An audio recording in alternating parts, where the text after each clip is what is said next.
பெரியவா சரணம். பெரியவா வானொலியின் மாலை நிகழ்ச்சிகள் ஆரம்பமாகின்றன. இன்றைய எமது நிகழ்ச்சிகள் நித்திய குரு பாதுகா பூஜா, ஸ்ரீ ரா கணபதி அவர்கள் எழுதிய புத்தகத்தின் ஒளிவடிவம், ஆன்மீக உரை, மகா பெரியவா மகிமை, உபன்யாசம். பெரியவா சரணம். பெரியவா சரணம். அடுத்த நிகழ்ச்சி நித்திய குரு பாதுகா பூஜை. शुक्लां भरदरं विष्णुं शशिवर्णं चतुर्भुजं प्रसन्नवदनं ध्यायेत् सर्वविघ्नोपशान्तये। ममोपात्त समस्त दुरितक्षयद्वारा श्री परमेश्वर प्रीत्यर्थं गुरुप्रसाद सिद्ध्यर्थं गुरुप्रीत्यर्थं गुरुपादपूजाम् अद्य करिष्ये। गुरुर्ब्रह्मा गुरुर्विष्णुर्गुरुर्देवो महेश्वरः गुरुः साक्षात् परब्रह्म तस्मै श्रीगुरवे नमः। अपार करुणासिन्धुं ज्ञानदं शान्तरूपिणं श्रीचन्द्रशेखरगुरुं प्रणमामि मुदान्वहम्। सदाशिवसमारम्भां शङ्कराचार्यमध्यमाम् अस्मदाचार्यपर्यन्तां वन्दे गुरुपरम्पराम्. எல்லோரும் குருவை பெரிவாளை தியானம் பண்ணிண்டு அர்ச்சனை பண்ணுவோம். அஷ்டோத்திரம். பெரியவா அஷ்டோத்திரம் பல அஷ்டோத்திரங்கள் இருக்கு. அதுல எளிமையா சுலபமா எது இருக்கோ அதை நான் இப்ப சொல்றேன். எல்லோரும் இதை கேட்டுண்டே திருப்பி சொல்ல முடிஞ்சுவா சொல்லி சொல்லி பெரிவாளுக்கு பாதத்துல ஒவ்வொரு புஷ்பத்தை அர்ச்சனை பண்ணலாம். ओम श्री कांची कामकोटि पीठाधीश्वराय नमः. श्रीमत् चंद्रशेखरेन्द्र सरस्वती गुरुभ्यो नमः. संन्यासाश्रम शिखराय नमः. काषाय दंडधारिणे नमः. सर्वपीठापहारिणे नमः. स्वामिनाथ गुरवे नमः. करुणासागराय नमः. जगदाकर्षण शक्तिमते नमः. सर्वचराचर हृदयस्थाय नमः. ओम भक्त परिपालक श्रेष्ठाय नमः. धर्म परिपालकाय नमः. श्री जयेन्द्र सरस्वत्याचार्याय नमः. श्री विजयेन्द्र सरस्वती पूजिताय नमः. शिवशक्ति स्वरूपाय नमः. भक्ताभीष्ट प्रदायकाय नमः. ब्रह्मण्य पोषकाय नमः. ब्रह्म विष्णु शिवैक्य स्वरूपाय नमः. कांची क्षेत्रवासाय नमः. कैलाश शिखरवासाय नमः. स्वधर्म परिपोषकाय नमः. चातुर्वर्ण संरक्षकाय नमः. लोकरक्षण संकल्पाय नमः. ओम ब्रह्मनिष्ठापराय नमः. सर्वपापहराय नमः. धर्मरक्षक संतुष्टाय नमः. भक्तार्पितधन स्वीकर्त्रे नमः. सर्वोपनिषत् सारज्ञाय नमः. सर्वशास्त्रगम्याय नमः. सर्वलोक पितामहाय नमः. भक्ताभीष्ट प्रदायकाय नमः. ब्रह्मण्य पोषकाय नमः. नानाविध पुष्पार्चितपताय नमः. रुद्राक्ष क्रीडधारिणे नमः. भस्मोद्दोलित विग्रहाय नमः. सर्वज्ञाय नमः. सर्वचराचर व्यापकाय नमः. अनेक शिष्य परिपालकाय नमः. मनश्चाञ्चल्य निवर्तकाय नमः. अभयहस्ताय नमः. भयापहाय नमः. यज्ञपुरुषाय नमः. यज्ञानुष्ठान रुचिप्रदाय नमः. यज्ञसम्पन्नाय नमः. यज्ञसहायकाय नमः. यज्ञफलदाय नमः. यज्ञप्रियाय नमः. उपमानरहिताय नमः. स्फटिक तुलसी रुद्राक्ष हारधारिणे नमः. चातुर्वर्ण समदृष्टये नमः. ऋग्यजुस्साम अथर्वणादि चतुर्वेद संरक्षकाय नमः. दक्षिणामूर्तिस्वरूपाय नमः जाग्रत् स्वप्न सुषुप्ति अवस्थातीताय नमः कोटिसूर्यतुल्यतेजोमय शरीराय नमः साधुसङ्गसंरक्षकाय नमः अश्वगज गोपूजा निर्वर्तकाय नमः गुरुपादुकपूजातुरन्तराय नमः कनकाभिषिक्ताय नमः स्वर्णबिल्वदलपूजिताय नमः सर्वजीवमोक्षदाय नमः मूकवाक्ताननिपुणाय नमः नेत्रदीक्षादानाय नमः द्वादशलिङ्गस्थापकाय नमः गानरसप्रियाय नमः ब्रह्मज्ञानोपदेशकाय नमः सकलकलासिद्धिताय नमः चातुर्वर्ण्यपूजिताय नमः अनेकभाषासम्भाषण कोविताय नमः अष्टसिद्धिप्रदायकाय नमः ओम श्री शारदामठसुस्थिताय नमः नित्यान्नदानसुप्रीताय नमः प्रार्थनामात्रसुलभाय नमः पादयात्राप्रियाय नमः नानाविधमतपण्डिताय नमः श्रुतिस्मृतिपुराणज्ञाय नमः देवयक्षकिन्नरकिंपुरुषपूज्याय नमः श्रवणानन्दकरकीर्तये नमः दर्शनानन्दाय नमः अद्वैतानन्दभरिताय नमः अव्याजकरुणामूर्तये नमः शैव वैष्णवादिमान्याय नमः श्रीशङ्कराचार्याय नमः दण्डकमण्डलोहस्ताय नमः वीणामृदङ्गसकलवाद्यनाथस्वरूपाय नमः रामकथारसिकाय नमः वेदवेदाङ्ग आगमादिसकलकलासतस्प्रवर्तकाय नमः हृदयगुहाशयाय नमः शतरुद्रीयवर्णितस्वरूपाय नमः केदारेश्वरनाथाय नमः अविद्यानाशकाय नमः निष्कामकर्मोपदेशकाय नमः लघुभक्तिमार्गोपदेशकाय नमः लिङ्गस्वरूपाय नमः सालग्रामसूक्ष्मस्वरूपाय नमः कालड्यां शङ्करकीर्तिस्तम्भनिर्माणकर्त्रे नमः जितेन्द्रियाय नमः शरणागतवत्सलाय नमः श्रीशैलशिखरवासाय नमः डमरुकनादविनोदाय नमः वृषभारूढाय नमः दुर्मदनाशकाय नमः आभिचारिकदोषहर्त्रे नमः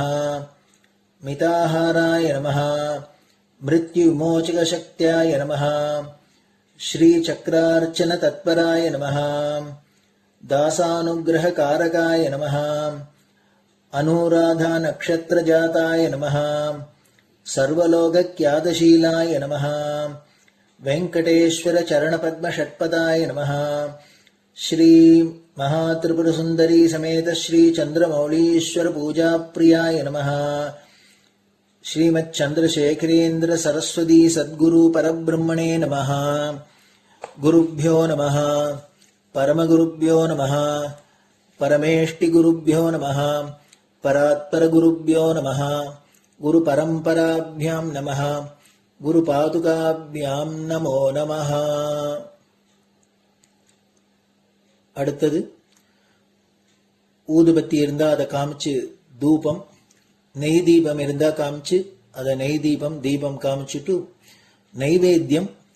நைவேத்தியம் வெத்தலைப்பாக்கு பழம் இதுலேருந்து ஆரம்பிச்சு அவளுக்கு எது சௌரியமோ அதுபடி நைவேத்தியம் பண்ணலாம். அதுக்கு அடுத்தது கற்பூர ஹாரத்தி பண்ணி எல்லோரும் பிரதட்சிண நமஸ்காரம் பண்ணி பெரியவாள்கிட்ட பிரார்த்தனை பண்ணிண்டு எல்லோரும் க்ஷேமமா இருக்கணும், லோகம் பரம மங்களமா சௌக்கியமா இருக்கணும், எல்லோரும் வியாதி வெக்க இல்லாத ஆயுராரோக்கிய ஐஸ்வர்யத்தோட சாந்தம் அமைதியோட ஞான வைராக்கியத்தோட எல்லோரும் நல்லவர்களாயிருந்து நன்மையை அடையணும்னு பிரார்த்தனை பண்ணி இந்த பூஜையை தினம் செய்யலாம். குரு பிரம்மா குருர் விஷ்ணுர் குருர் தேவோ மகேஸ்வரः குரு சாட்சாத் பரபிரம்ம தஸ்மை ஸ்ரீ குரவே நமஹ. அபார கருணா சிந்தும் ஞானதம் சாந்தரூபிணம் ஸ்ரீ சந்திரசேகர குரும் பிரணமாமி முதான்வகம். சதாசிவசமாரம்பாம் சங்கராச்சாரிய மத்யமாம் அஸ்மதாச்சாரிய பர்யந்தாம் வந்தே குரு பரம்பராம். குரு பாத பூஜை நிறைவடைஞ்சது. பெரியவா சரணம். பெரியவா சரணம். பெரியவா வானொலியில் நேயர்கள் அடுத்து கேட்க இருப்பது ஸ்ரீ ரா கணபதி அவர்கள் எழுதிய புத்தகத்தின் ஒளி வடிவம். அளிப்பவர் ஸ்ரீமதி உமா சங்கர் அவர்கள். தேனினும் இனிய சொல்லான் தீச்சுடர் மேனி கொண்டான் ஊனுயிர்க்குயிரதான ஒன்றினைக் கலந்து நின்றான் ஏனினிக் கவலை நெஞ்சே இன்றுனக் அருள் செய்தான் இஞ்ஞானவான் காமகோட்டி நாதனை நம்புவோமே. ஜெய ஜெய சங்கர, ஹரஹர சங்கர. மகாபெரியவாளின் உபன்யாசங்களை ரா கணபதி அண்ணா தெய்வத்தின் குரல் என்ற பெயரில் 7 பாகங்களாக தொகுத்து அளித்ததின் 6ஆம் பாகத்தின் அடுத்த பகுதி சௌந்தர்ய லகரி. ஆச்சாரியாள் விடுக்கும் எச்சரிக்கை. கீழ்த்தர உணர்ச்சிகளை தூண்டிவிடுகிறோமோ என்று கவலையே படாமல், அப்படி தூண்டிவிட வேண்டுமென்றே இன்டென்ஷனோடு எழுதுகிறவர்கள் இக்காலத்தில் ஜாஸ்தியாகி வருவதாக தெரிகிறது. இதை ஜஸ்டிஃபையும் செய்கிறார்கள். இப்படித்தான் எழுதணும் என்கிறார்கள் என்றும் கேள்விப்படுகிறேன். ஒருத்தர் ஜனங்கள் மனஸ் தப்பிப்போக பண்ணுவதற்கு காரணமாயிருந்து விட்டால், தப்பு பண்ணும் ஜனங்களுக்கு பாபம் ஏற்படுகிறதென்றால் காரணமாக தூண்டிக் கொடுத்த அவருக்கு மகா பாபமே காத்து கொண்டிருக்கிறது என்று புரிந்து கொள்ளாததால் இப்படி பண்ணி வருகிறார்கள். ஆச்சாரியாலோ ஒரு கிரந்த கர்த்தாவுக்கு, நூலாசிரியருக்கு இந்த விஷயத்தில் இருக்கும் பொறுப்பை உணர்ந்து படிக்கிறவர்களுக்கு இருக்க வேண்டிய மனப்பான்மையை பற்றி சொல்லி முடிக்கிறார். மனக்கட்டுப்பாடு, இந்திரிய நிகிரகம் என்று சொன்னதை பூர்ணமாக சாதித்துக் கொள்வது ரொம்பவும் கஷ்டம்.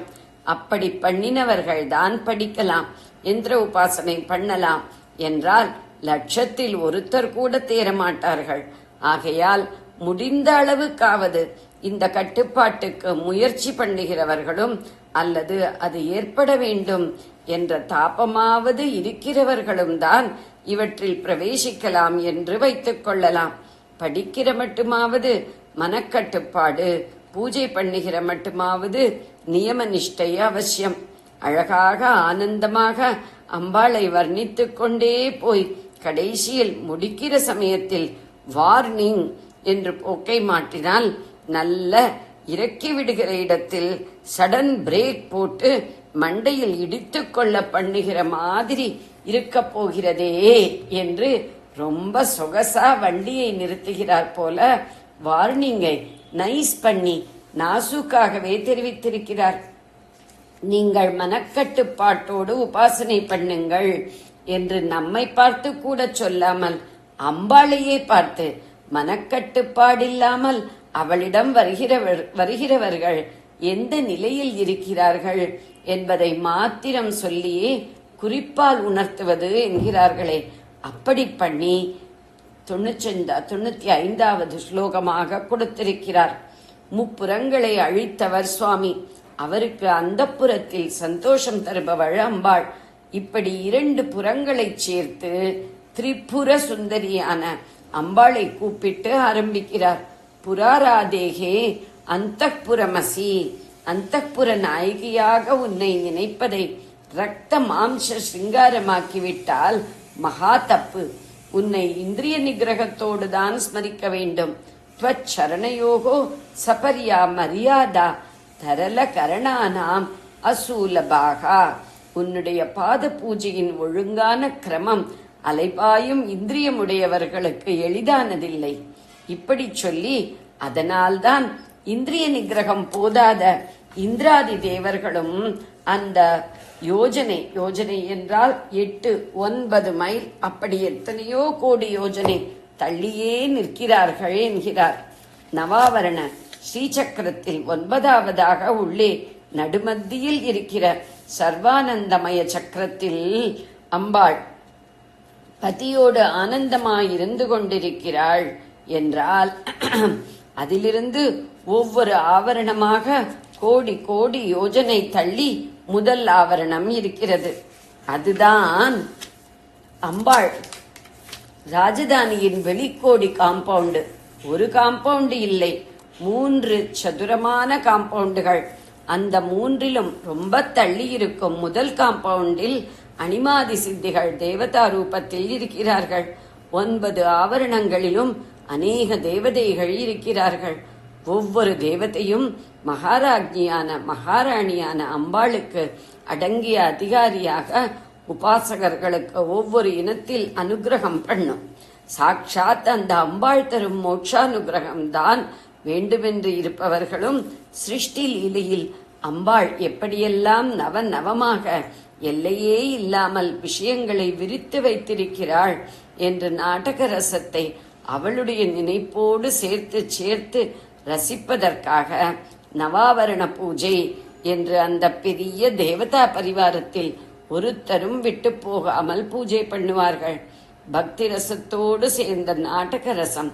ஆனாலும் பக்தி நாடகம் என்பதால் ஈஸி கோயிங்காக பண்ணலாம் என்று விடாமல் அதிலேயும் கராராக இப்படி இப்படி மந்திரம், இன்னின்ன உபச்சாரம் என்ற தர்மலீலை சட்டலீலை எல்லாவற்றையும் அந்த உபாசகர்கள் முறை தப்பாமல் அனுசரிப்பார்கள். பிரசிடென்ட்டுக்கு பார்ட்டி வைத்தால் அவரோடு நிற்காமல் மந்திரிகள், எம்பிக்கள், ஆபீசர்கள், அவருடைய PA, கார் டிரைவர், வாசல் காக்கிற தர்வான் வரைக்கும் எல்லாரையும் இன்வைட் பண்ணுவது உண்டோ இல்லையோ? இந்த பரிவாரங்களாலும் நமக்கு ஒவ்வொரு நல்லது பண்ண முடியும். அதற்கான அத்தாரிட்டி அவர்களுக்கு அந்த பிரசிடென்டே கொடுத்திருக்கிறார். ஆனால் அவரையே தெரிந்தவர்களுக்கு இவர்களிடம் போய் நிற்கணும், இவர்களை உபச்சாரம் பண்ணணும் என்று இல்லை. அப்படி இருந்தும் பார்ட்டி என்றால் அவர் வைத்த சர்க்கார், அவர் செய்த ஏற்பாடு என்ற மரியாதைக்காக எல்லாரையும் கூப்பிட்டு உபசரிப்பது. அப்படி அவளே கதி என்றிருப்பவர்களும் சுற்று தேவதை ஒன்று விடாமல் நவாவரண கிரமத்தில் பூஜை பண்ணுவது. பிரசிடென்ட் வரை போகாமல் ஒரு மந்திரியிடம் போய் ஒரு லைசன்ஸ், ஒரு எம்பியிடம் போய் ஒரு அட்மிஷன் என்றும் நிற்பவர்கள் இருக்கிறார்கள். தங்களை ஹிம்சிக்கிற ஒரு போக்கிரியை மிரட்டி வைப்பதற்காக அவருடைய தர்வானிடம் கூட போய் உதவி கேட்கலாம். இவர்களெல்லாம் லிமிட்டட் அத்தாரிட்டி உள்ளவர்கள்தான். பிரசிடென்ட் தான் அத்தனை அத்தாரிட்டியும் உள்ளவர். முழு பவரும் அவரிடம்தான். அமெரிக்கா பிரசிடென்ட்டை சொல்கிறேன் என்று வைத்துக் கொள்ளுங்கள். அவரிடம் ஆரம்பித்து மந்திரி, MP, ஆபீசர் என்று பவர் குறைந்து கொண்டே வந்து தர்வானிடம் ரொம்ப குறைவாயிருக்கும். வெளிஜனங்களிலும் அவரவர் அந்தஸ்தை பொறுத்தே இவர்களில் ஏதோ ஒரு சர்க்கிளிடம் தொடர்பு ஏற்படுத்திக் கொள்ள முடியும். தர்வான் சர்க்கிளுக்கு மேலே தொடர்பு வைத்துக் கொள்ள முடியாதவர்கள் என்றால் சமூகத்தில் ரொம்ப கீழ்ஸ்திதியில் இருப்பவர்கள் என்று அர்த்தம். இப்படி நவாவரணத்தின் வெளிக்கோடியில் பொம்மநாட்டி தர்வான்களாக, காவல்காரிகளாக அனிமாதி சித்தி தேவதைகள் இருக்கிறார்கள். சாவரின் பவரே பொம்மநாட்டிதானே. அதனால் பரிவாரத்திலும் ஒரே ஸ்திரீ மயம். அஷ்டமா சித்தி, சித்தர்கள், சித்து விளையாட்டு என்றெல்லாம் கேள்விப்படுகிறோம் அல்லவா? அப்படிப்பட்ட இயற்கைக்கு வித்தியாசமான ஆச்சரியமான சக்திகள் 8. அனிமா என்பது அதில் முதல். அதை பெற்றால் ஒருவர் அணுமாத்திரமாக சுருங்கிவிடலாம். ஒரே பெருசாக பெருக்க மகிமா என்பதில் சித்தி பெற வேண்டும். இப்படி 8. இவற்றோடு இன்னும் 2 கூட்டி அந்த சித்திகளுக்கான 10 தேவதைகளும் நவாவரண வெளியோர காம்பவுண்டில் இருப்பதாக சொல்லி இருக்கிறது. இவர்களிடம் யாசித்துக் கொண்டு வந்து நிற்பவர்கள் இவர்களை தாண்டி அடுத்த அங்கணத்துக்கு போக அந்தஸ்து பெறாதவர்கள் யார் என்று சொல்கிறார். சதமக்க முகாக என்கிறார். 100 யாகம் பண்ணிய இந்திரன் முதலானோர் என்று அர்த்தம். 100 மக யாகம். இந்திரன் அம்பாளிடமே ஞானோபதேசம் பெற்றுக்கொண்டு ஞானியானவன். முருகனோடும் மகாவிஷ்ணுவோடும் அவனும் அம்பாளிடம் தாம்பூல உச்சிஷ்டத்திற்காக போனான் என்றெல்லாம் சொன்னவர் இங்கே ஏன் இப்படி அவன் காவல்காரிகளிடம் பல்லை காட்டுகிறான்? அவனுக்கு வெளிக்காம்பவுண்டை தாண்டி வர அந்தஸ்து இல்லை என்கிறார். அவர் ஒன்றும் தப்பாக சொல்லவில்லை.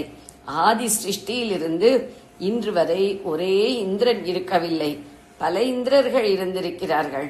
நமக்கு 1000 சதுர்யுகமாகவும் பிரம்மாவுக்கு ஒரு பகலாகவும் உள்ள கல்ப காலம் என்பதில் 14 மனுக்கள் தோன்றி பூலோகத்தில் ஒவ்வொரு ராஜவம்சத்தை ஆரம்பித்து வைப்பார்கள். ஒரு மனுவின் ஜீவித காலத்திற்கு மன்வந்தரம் என்று பெயர். அப்படி புது புது மனுக்கள் வரும்போது தேவலோகத்திலேயும் புது புது ஆசாமிகள் இந்திர பதவிக்கு வருவார்கள்.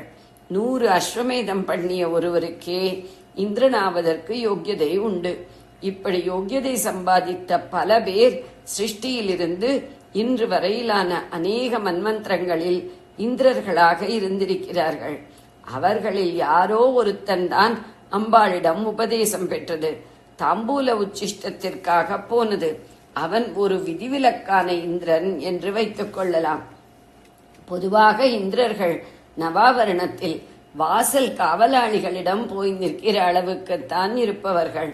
ஏனென்றால் அம்பாள் தரல கரணானாம் அசூலபா என்றாரே, அதாவது மனசு கட்டுப்பாடில்லாமல் அலைபாய்கிறவர்களுக்கு அகப்படக்கூடியவள் அல்ல என்று சொன்னாரே. அதனால்தான் போகபூமியான தேவலோகத்தில் நித்திய யௌவனத்தோடு இருக்கும் இந்திரனும் மற்ற தேவர்களும் இந்திரிய சௌக்கியங்களிலேயே மனசு ஈடுபடுபவர்களாகத்தான் இருப்பது வழக்கம். இவர்கள் நவாவரண கோட்டை சுவர்களுக்கு வெளிவாசலில் தான் இருக்க வேண்டும். இந்திரஜாலம் என்று ஒரு வார்த்தை சொல்கிறோம். அற்புதமாக சித்துக்கள் பண்ணுபவர்களுக்குள் அவன் மகா கெட்டிக்காரன் என்பதால் தான் அந்த வார்த்தை வந்திருக்கிறது. ஆனால் அவன் மகா அசடு. தேவராஜாவாக இருந்தும் கூட அம்பாளிடம் போகிற அர்ஹதை, இந்திரிய நிர்கிரகம் போன்ற யோக்கியதை சம்பாதித்துக் கொள்ளாமல் அவளுடைய ராஜதானியின் வெளி எல்லையிலே தான் நிற்கிற அசடு. பிரசிடென்ட் எல்லார் மாதிரியும் ட்ரெஸ் போட்டுக்கொண்டு அவர் பாட்டுக்கு அமெரிக்கையா இருப்பார். தர்வான் தான் அமர்க்களமாக ட்ரெஸ், பேட்ஜ், தொப்பி, டவாலி போட்டுக்கொண்டு மிடுக்காக மார்ச் பண்ணுவான். இங்கே காவல்காரிகளான சித்திகள் அப்படித்தான் வெளிப்பார்வைக்கு அதிசயமாக சித்து வேலைகள் பண்ணுபவர்கள். ஆனால் அதில் ஆத்மார்த்த பிரயோஜனம் எள்ளத்தனை கூட இருக்காது. அதிசயத்தில் இருக்கிற பிரமிப்பினால் இதிலேயே மூழ்கி போய் ஆத்மா பக்கமே திரும்ப விடாமல் கூட தடுத்துவிடும். அவர்களை உபாசிப்பவர்களுக்கும் அந்த சித்துகளை சொல்லிக் கொடுப்பார்கள். இந்த குட்டி தேவதைகளை யார் வேண்டுமானாலும் உபாசிக்கவும் முடியும். வெளி விஷயமாக உள்ள மந்திரம், தந்திரம், பலி என்று என்ன உண்டோ அதை யார் எவர் பண்ணினாலும் அதுவே போதும். உள் விஷயமான இந்திரிய நிகிரகம், சித்த சுத்தி என்பது தேவையில்லை. அதனால் இந்திராதி தேவர்கள் இவர்களை உபாசித்து இவர்கள் பதிலுக்கு கொடுக்கிற சித்திகளை பெற்றுக் கொள்கிறார்கள். சித்திம் அதுலாம் என்று ஆச்சாரியார் சொல்கிறார். இணையில்லாத சித்திகள் என்று அர்த்தம். பெரிசாக புகழ்கிற மாதிரி சொல்கிறார். ஆனால் இந்த அதுல சித்தியும் கூட அம்பாள் சந்நிதியை சேர லவலேசமும் உபயோகமாகாது என்று காட்ட தவ துவாரோபாந்த ஸ்திதிபிகி அணிமாத்தியாதிபிகி நீதாக போயும் உன் வெளிவாசல் காவலாளிகளாயுள்ள அணிமாதிகளினாலேயே இந்த பிரமாத அதுல சித்தியை பரிகாசமாக சொல்கிறார், அடைவிக்கப்படுகிறார்கள் என்கிறார். ஆச்சாரியாளுடைய நைசும் நாசுக்கும் போகாமலேயே இங்கே மூன்றாவதாக இன்னொரு வார்னிங்கும் மறைமுகமாக வந்து விடுகிறது. சித்திகளில் போய் மாட்டிக்கப்படாது என்பதுதான் அது. அம்பாளுடைய சமூகத்திற்கு எட்டாத தூரத்தில் உள்ள துவாரபாலகிகளே கொடுக்கிறவைதான் அணிமாதி சித்தி என்பதிலேயே அவை அவளை அடைய பண்ணுவதற்கும் எவ்வளவு தூரத்தில் இருக்கின்றன என்று குறிப்பால் உணர்த்தி விடுகிறார். போயும் ஒரு வீட்டு வேலைக்காரி போடுகிற பிச்சையில ஆசை வைப்பது என்று ஒதுக்கும்படி நயமாக தூண்டிக் கொடுக்கிறார். சித்தர்கள் என்று மகாபுருஷர்களாக பல பேர் இருந்திருக்கிறார்கள். இன்றைக்கும் அநேக போலிகளுக்கு நடுப்பெற அப்படி இரண்டொருத்தர் இல்லாமல் போகவில்லை. ஆனால் அவர்கள் இந்திரிய நிகிரகம் பண்ணினவர்கள். சுவார்த்தமாக ஸ்வய ஆதாயத்திற்காக சித்து பண்ணுபவர்களும் இல்லை. கஷ்டப்படுகிற ஜனங்களுக்கு அற்புத சக்திகளாலும் ஒவ்வொரு நல்லது பண்ண முடிகிறது என்ற கருணையாலேயே சித்திகளை கையாளுவார்கள். அதோடு கூட ஈஸ்வர சக்தி எப்பேற்பட்டதென்று தெரிவிப்பதற்காக அற்புதமாக சிலது பண்ணுவார்கள். எல்லாம் நம் புத்திக்குள் வந்துவிடாது. இதற்கு புரிபடாமல், சயின்ஸுக்கு அகப்படாமல் அநேக சமாச்சாரங்கள் உண்டு என்று தெரிய பண்ணவும் சித்திகளை காட்டுவார்கள். அவர்கள் சமாச்சாரம் மனசடங்காத பொதுஜனங்களுக்கு லைசன்ஸ் ஆகாது. அந்தப்புற தம்பதியாக சிவசக்திகளை எப்படி தத்வார்த்தத்தில் தெரிந்து கொள்ளணுமோ அப்படி மனக்கட்டுப்பாடில்லாதவர்களால் தெரிந்து கொள்ள முடியாது. காவிய ரீதியிலே அப்படி ஸ்தோத்திரத்தில் வர்ணித்திருப்பதை படிக்கும் போது கூட நமக்கு இந்த ஞாபகம் போகப்படாது. மனசு கட்டுப்படாத இந்திராதி தேவாள் நவாவரண சக்கர ரூபமான அம்பாள் ராஜதானியிலே முதல் ஆவரணத்திற்கும் வெளியிலேதான் நிற்கிறார்கள் என்பதால் அந்த கட்டுப்பாடு வேண்டுமென்று நிஜமாகவே ஆசைப்படுபவர்கள்தான் சக்கர பூஜை பண்ண வேண்டும். அந்த கட்டுப்பாட்டில் ஆசை வந்தால் பூஜைக்கு இப்படி நியமம், இன்ன விதி என்று இருக்கிற கட்டுப்பாடுகளையும் தவறாமல் பின்பற்ற தோன்றும். இந்த கட்டுப்பாட்டோடு அந்த கட்டுப்பாட்டுக்காக பூஜை பண்ணினால்தான் அது யுக்தமான ஸ்ரீ யந்திர பூஜை.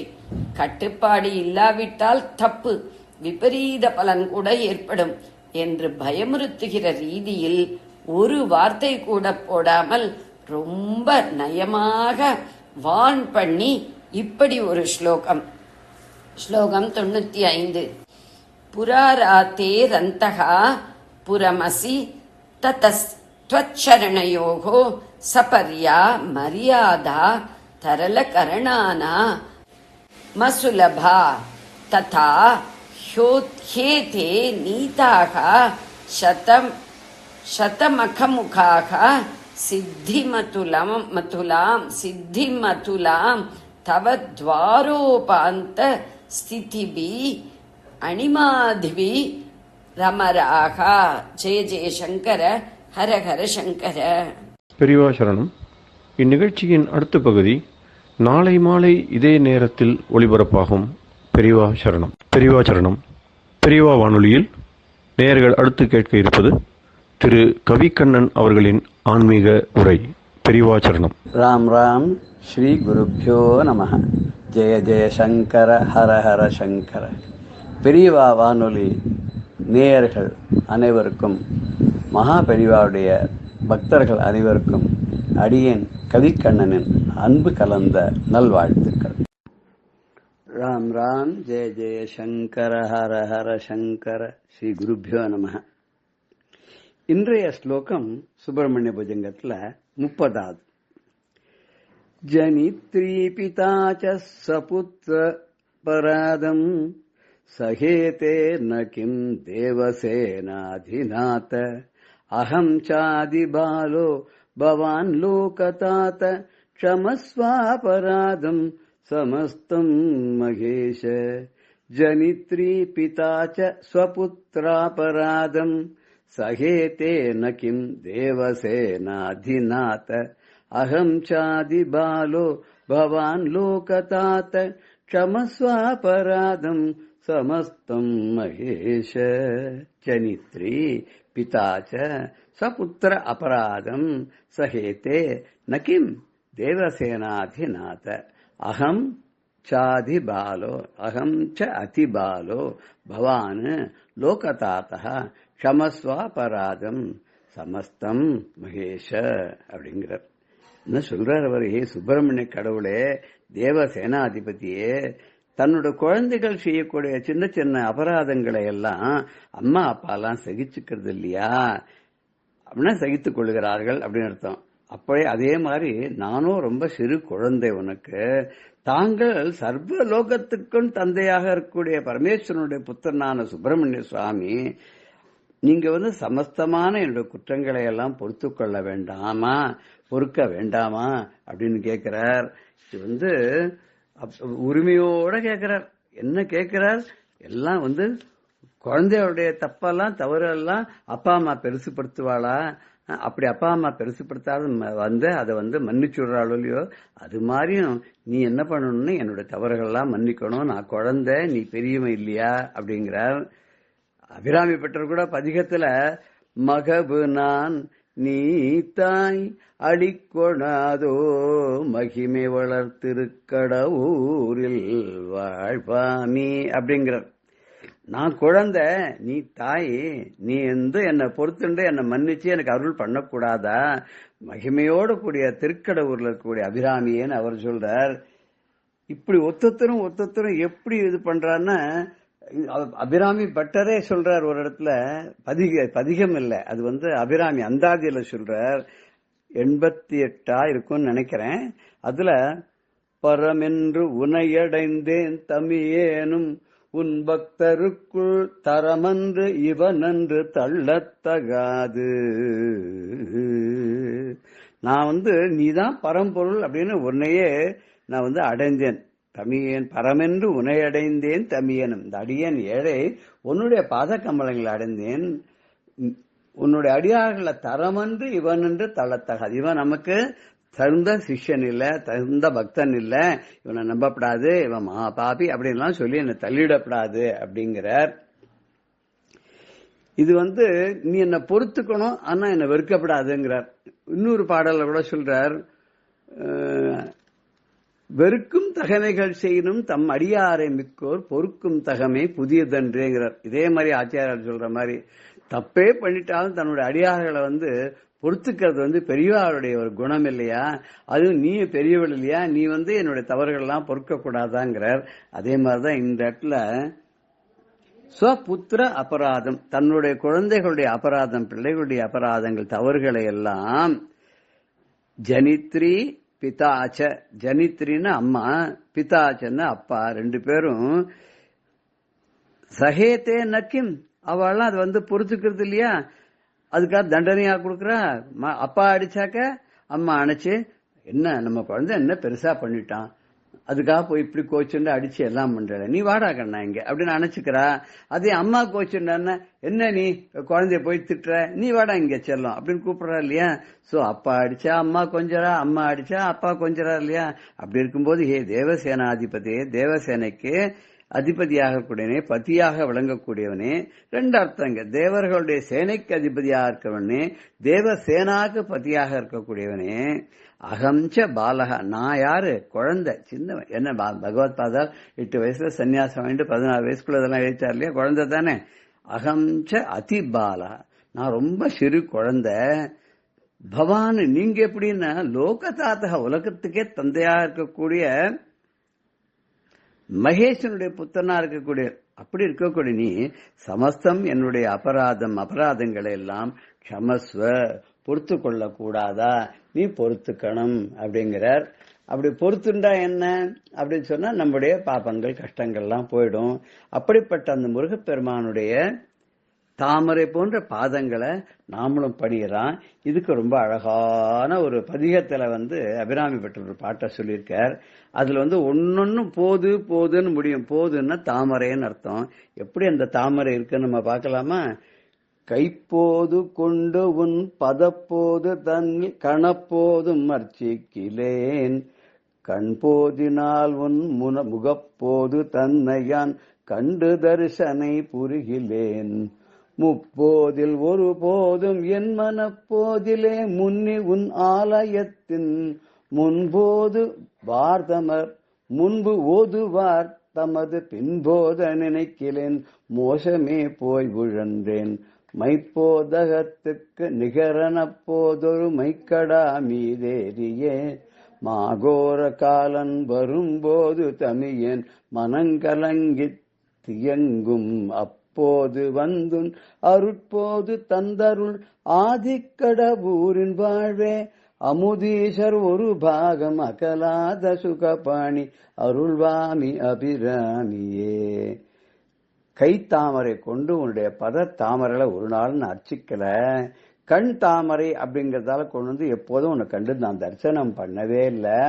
3 பொழுதுல ஒரு போது கூட உன்னுடைய கோவிலுக்கு நான் போனதில்லை. உன்னுடைய புகழ பாடுவார் பின்னாடி நான் போகல. நான் மோசமாகி உழந்தேன்.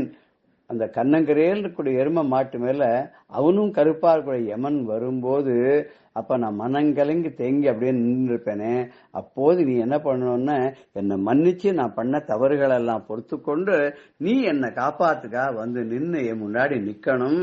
நீ வந்து நின்று என்ன வெவ்விய காலனென்போல் வரும்போது வெளி நிற்கவேன்னு சொன்னார் இல்லையா, முன்னாடி பார்த்தோமே. அது மாதிரி நீ வந்து வாசல்ல நின்னேன்னு சொன்னாக்க அந்த யமன் கிட்ட வந்து பயமுறுத்த மாட்டான்.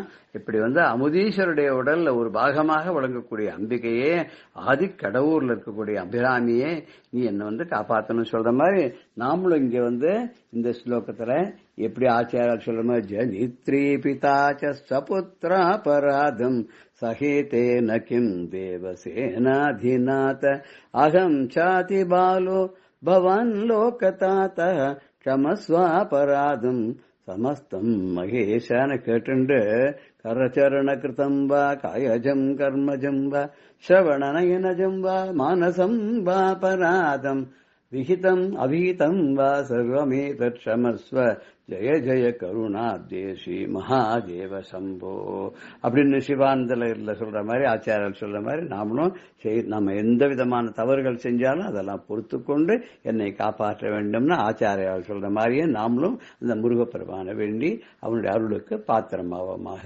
ஜெய ஜெய சங்கர ஹர ஹர சங்கர. ஸ்ரீ குருபியோ நம. ராம் ராம். பெரியவா சரணம். இந்நிகழ்ச்சியின் அடுத்த பகுதி நாளை மாலை இதே நேரத்தில் ஒளிபரப்பாகும். பெரியவா சரணம். பெரியவா சரணம். அடுத்த நிகழ்ச்சி மகா பெரியவா மகிமை உபன்யாசம். வழங்குபவர் பிரம்மஸ்ரீ கணேச சர்மா அவர்கள். அபார கருணா சிந்தும் ஞானதம் சாந்தரூபிணம் ஸ்ரீ சந்திரசேகர குரும் பிரணமாமி முதான்வகம். 1968 வருஷத்துல காஞ்சி மகாபிரிவா ஸ்ரீ ஜெயேந்திர சரஸ்வதி சுவாமிகளோட ஆந்திர பிரதேசத்துல யாத்திரையில இருக்கிறத பார்த்துட்டு வரோம். அதுல இந்த 68ஆம் வருஷம் மார்ச் மாசம் 16ஆம் தேதி பத்ராஜலம் அப்படிங்கிற இடத்துல ராமர் கோவில் கும்பாபிஷேகம் நடந்தது. அந்த பத்ராஜலம் கும்பாபிஷேகம் ரொம்ப விமரிசையா பெரியவா, புது பெரியவா, அதே மாதிரி வானமாமலை ஜீயர், திருதண்டி ஸ்ரீமன் நாராயண ஜீயர் முதலான வைஷ்ணவாச்சாரிகள்லாம் கலந்து கொள்ள எல்லாரோட தலைமையிலையும் ரொம்ப விமர்சையா நடந்தது இந்த கும்பாபிஷேகம். இந்த கும்பாபிஷேகம் நடக்கிறதுக்கு முன்னால ஒரு முக்கியமான நிகழ்ச்சி நடந்தது. அதை கொஞ்சம் பார்க்கலாம். இந்த கோவில் திருப்பணியெல்லாம் பண்ணினது கணபதி ஸ்தபதி, எஸ்.எம். கணபதி ஸ்தபதிங்கிற பெரிய ஸ்தபதி. இவர் எப்படி இந்த கைங்கரியத்துக்கு வந்தார், இந்த பத்ராஜலம் கோவில் திருப்பணி இவர் கைக்கு எப்படி வந்தது, அதுல என்னென்ன சில முக்கியமான நிகழ்ச்சிகள் சுவாரஸ்யமா நடந்தது அப்படிங்கறத தான் நாம பார்க்க போறோம். அப்போ அந்த ஆந்திரா அரசாங்கத்துல அறநிலையத்துறை அமைச்சரா இருந்தார் சந்திரமௌலி அப்படிங்கிற ஒரு மந்திரி. இந்த சந்திரமௌலி அப்படிங்கிறவர் தமிழ்நாட்டுல முதலமைச்சர் அந்த பக்தவத்சலம் அவரோட நெருங்கிய நண்பர். இந்த சந்திரமௌலி பத்ராஜலத்துல ஒரு பெரிய கல்யாண மண்டபம் கட்டணும் அப்படின்னு ஆசைப்பட்டார். ஏன்னா இந்த ஸ்ரீராமநவமி உற்சவம் பத்ராஜலத்துல ரொம்ப விமர்சையா நடக்கும், லட்சக்கணக்கான ஜனங்கள் வருவா. அதுல சீதா கல்யாணம் ரொம்ப முக்கியமான நிகழ்ச்சி. இந்த நிகழ்ச்சிகள்லாம் நடக்கிறதே ஜனங்களோட வசதி இல்லக்கெல்லாம் உத்தேசிச்சு அங்க ஒரு பெரிய கல்யாண மண்டபம் இருந்ததுன்னா அந்த கல்யாண மண்டபத்துல சுவாமிய ராமர் சீதையெல்லாம் எடுத்துன்னு போய் திருக்கல்யாண உற்சவம் எல்லாம் பண்ணா சௌரியமா இருக்கும் அப்படிங்கிறதுனால ஒரு பெரிய கல்யாண மண்டபம் கட்டணும், அது ரொம்ப அழகா இருக்கணும் அப்படிங்கிறதுனால இந்த சந்திரமௌலி அவர்கள் ஆசைப்பட்டு யாரை விட்டு பண்ண சொல்லலாம் அப்படின்னு நினைக்கிறதே ஜி.சி. பாலசுப்ரமணியர் அப்படிங்கிற ஒரு பக்தர், கணபதி ஸ்தபதிக்கு ரொம்ப நெருங்கின நண்பர். ஆந்திரா அரசாங்கத்துல இன்னும் பல இடங்கள்ல, திருப்பதியில முதலான இடங்கள்லாம் இந்த கணபதி ஸ்தபதி பல காரியங்கள் செய்யறதுக்கு இந்த பாலசுப்ரமணியர் ரொம்ப முக்கியமா காரணமா இருந்திருக்கு. இந்த பாலசுப்ரமணியர் சந்திரமௌலி அப்படிங்கிற இந்த மந்திரிட்ட கணபதி ஸ்தபதி அறிமுகப்படுத்தி வச்சு இவர் ரொம்ப நன்னா பண்ணுவர், இவரை பண்ண சொல்லலாம் அப்படின்னு. உடனே இந்த கல்யாண மண்டப வேலை கணபதி ஸ்தபதிக்கு வந்தது.